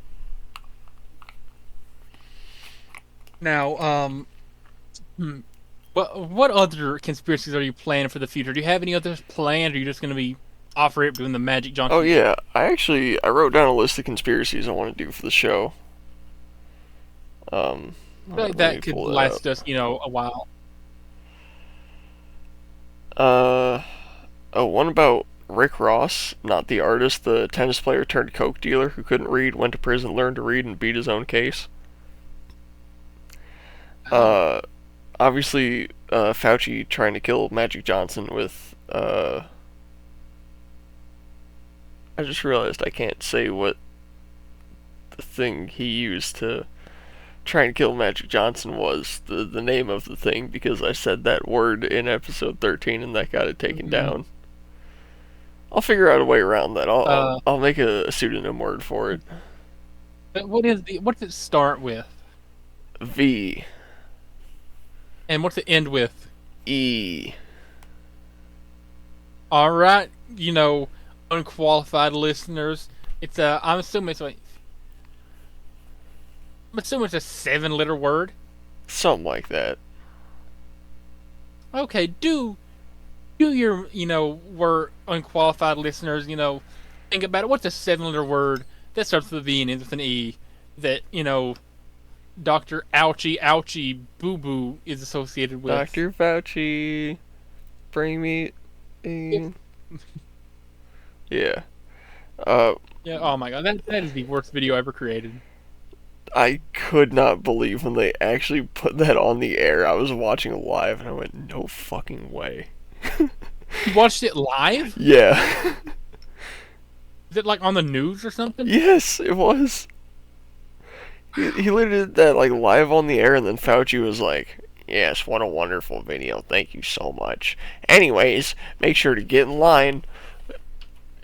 Yeah, it was... Jab. That was something. Anyways, I also have 9/11, the moon landing, flat Earth, JFK, RFK, MLK. And that's as far as I got so far. Fantastic. If there's any you want me to add on there, I'll research them. I'd love to hear your perspective on the Kurt Cobain getting killed by Courtney Love thing. I don't know if you believe it, but I certainly do. Yeah, Courtney Love killed Kurt Cobain. Yeah. Any other ones? And then, I'd love to hear your perspective on Aaron Hernandez. Okay. You know Aaron Hernandez? I swear I've heard that name before, but it doesn't ring anything up for me. He murdered someone, right? Yeah, he played college football for Florida. He got drafted to the Patriots, and he was one of the best players in the NFL whenever he played, or he was all right. I don't know if he was great. It was before my time, but anyway, he got charged for murder, and he apparently himself in the jail cell. Yeah. I'd love to hear. It doesn't even have to be a conspiracy unless he can find one. Dude, real men use lat pull down machines. I'm just saying. Chris Benoit. Yeah. I need to find some Chris Benoit matches for you to watch because he was insane as a wrestler. Is there any Chris Benoit merch out there I can buy just to show my support posthumously? For a murderer? Yeah. I mean, that's like the wonderful world that's like of eBay. The ultimate edgelord thing to do is to get some Chris Benoit merch.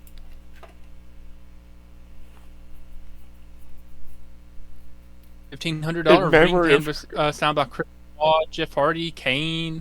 Oh. Kenny Dykstra, I think that's who that is. Yeah. He's have a ring mat. I think it's got 3, 4, 5, 6, 7, 8 signatures on it. Kane is pretty sure who that is. That's the mayor of Knox County. Yeah, I mean, that's kind of just worth it for the Kane signature, but Man, And the ring came from WrestleMania 22. yeah. You can get. Oh, Yeah, in memory of Chris Benoit.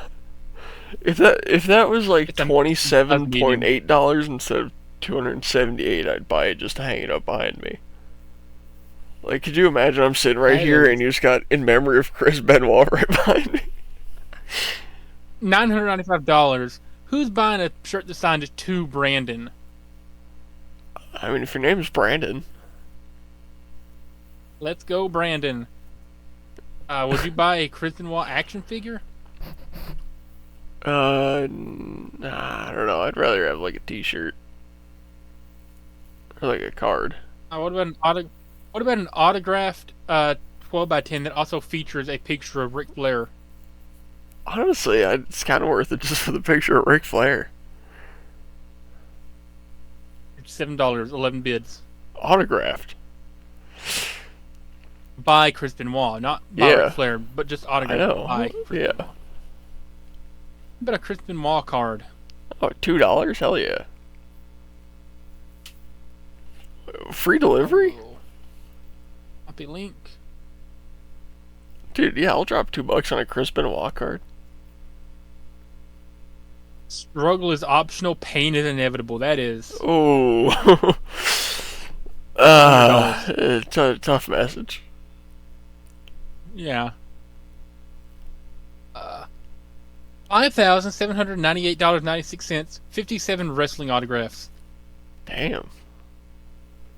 Stu Hart, Fabulous Moolah, Mae Young, Luz Fez, Nick Bockwink. A lot of like huge names on here. Dick the Destroyer, Jack Briscoe, Harley Race, Freebird Buddy Roberts, Freebird Buddy Rose.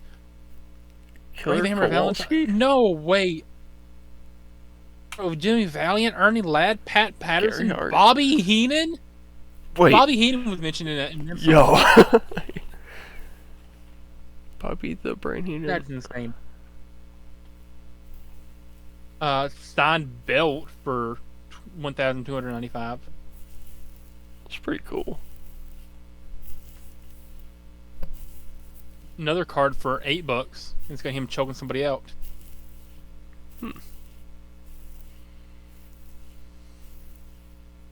Oh, Hard Knocks. That's Whoa. that's a DVD set with some of his matches on it.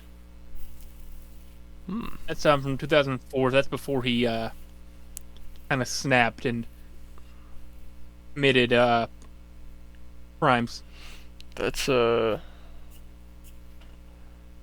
definitely on Pirate Bay. Wow, more than likely. Do you want to watch some Chris Benoit matches later? I might.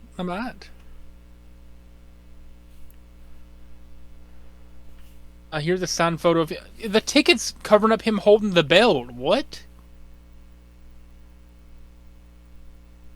Yeah, that's nearly $1,000. Mm-hmm. 35 for a card. I mean, it's not signed or anything. It's printed on, but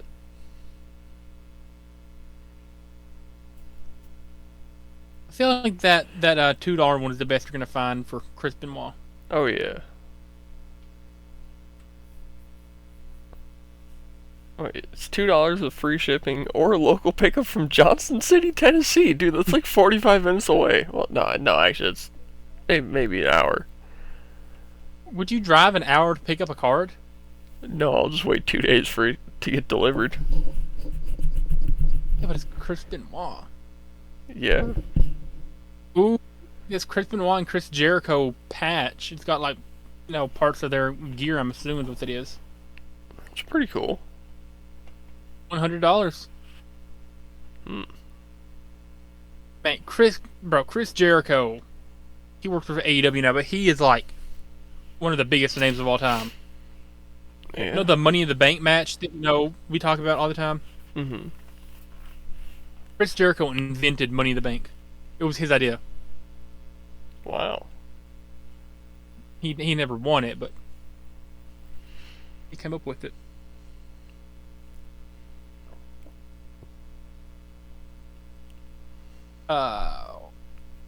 Two VHS. Oh, how about $85 for it's got a piece of gear that he wore. I don't know.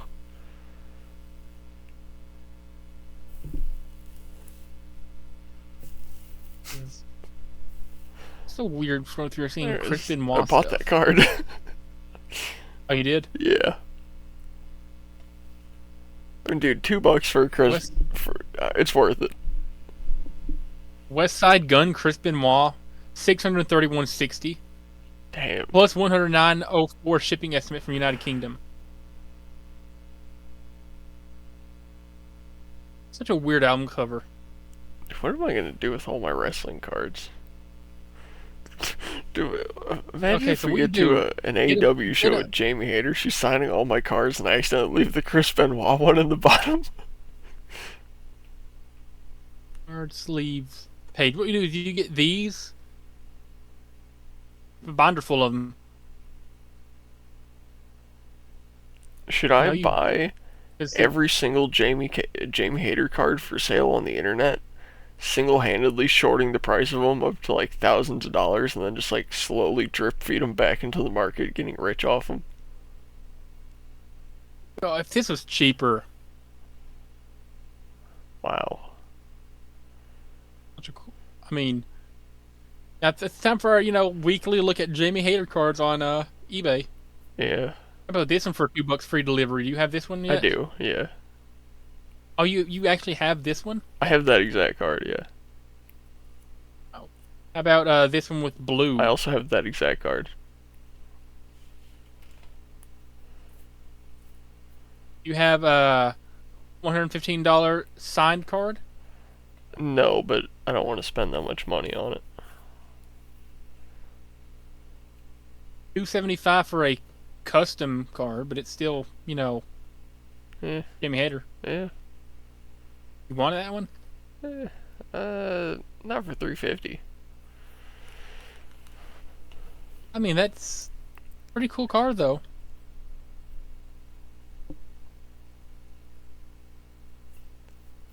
Ooh. $299 for a poster? Shit, yeah, I'll buy that. But you won't pay $350 for a card. That's way bigger than a card. And that's cool. Yeah. Here's another card. I'm sure you have this one though. Yeah. That's what I was about to say. This one. I don't have that one. $2 free delivery. Yeah, drop the link. Might just buy myself a poster and another card. I love how most of our chat feed now is just like us dropping links to stuff. Yeah. We're gonna have to come through here, in 15 years from now, and just look at all the old links that we've explored over the years.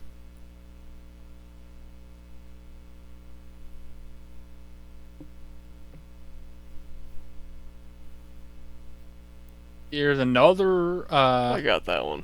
Yeah, $8 one. Yeah. I paid 50 cents for that. Ooh. Yeah, $2. What? I'll take that one. This one right here? Yeah. I thought you had that one. No. You're gonna be the world's biggest Jamie Hayter collector. Oh. I am the world's biggest Jamie Hayter collector.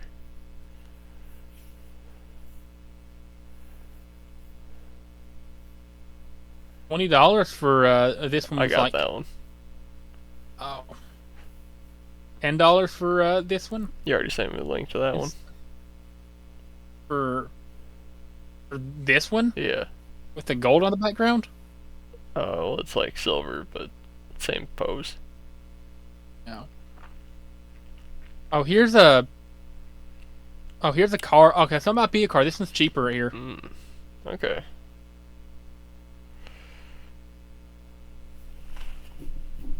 A card that's made out of the poster. So they turn the poster into a card. So just ignore the Thomas Tony poster thing, whatever. Just because they did have the same number AP-3. So this one's a lot cheaper card. Yeah. Did you get the superhero comic design? No, I didn't. But I mean, the cheapest one's like $10, and you know. Point. $3 for this one.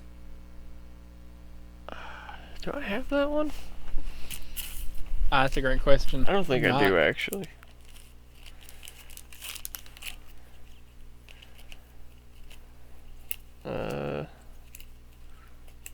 No, I do not. Do you want that one? Not for $4 bad. That one's like 60 cents on ComC. I love how we're just pros on sports cards now. Yeah, dude, still this one right here with the piece of the mat.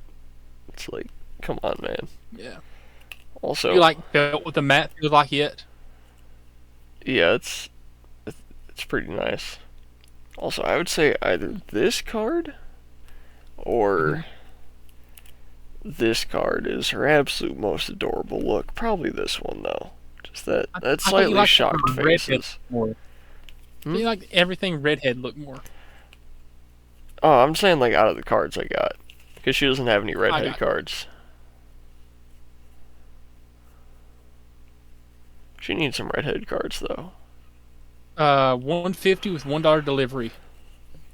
Got that one. Oh, you do? Yeah.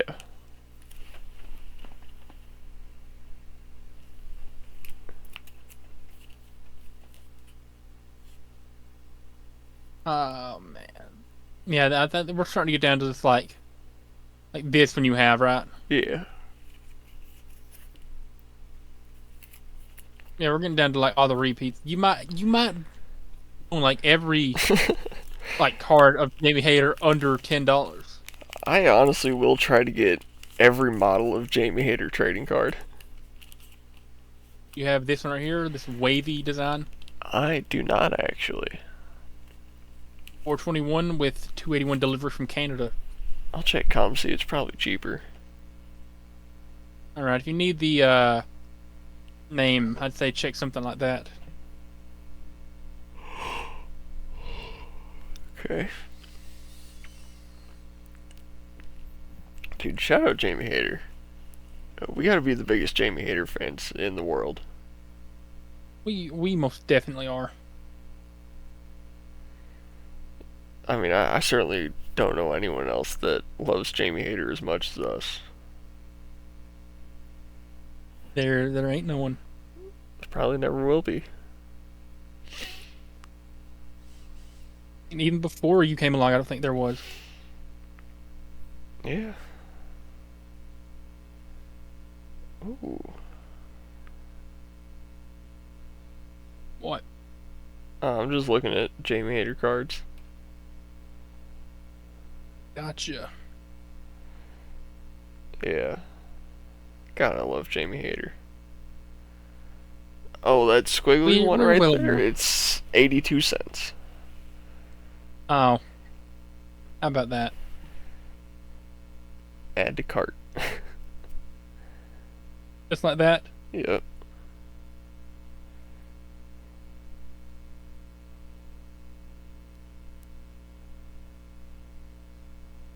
Oh, and that Allure one, that was like $4 or whatever. It's $1 on here. eBay's a bunch of scammers, it seems like. Just people trying to make money. When ComC is a lot cheaper. Yeah, I mean, I'd definitely scam people on eBay a lot. You have or you would? I have. Guess I'm proud of you then. You know, easy money.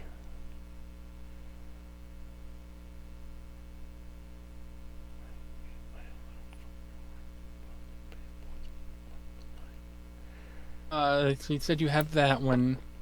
Hmm.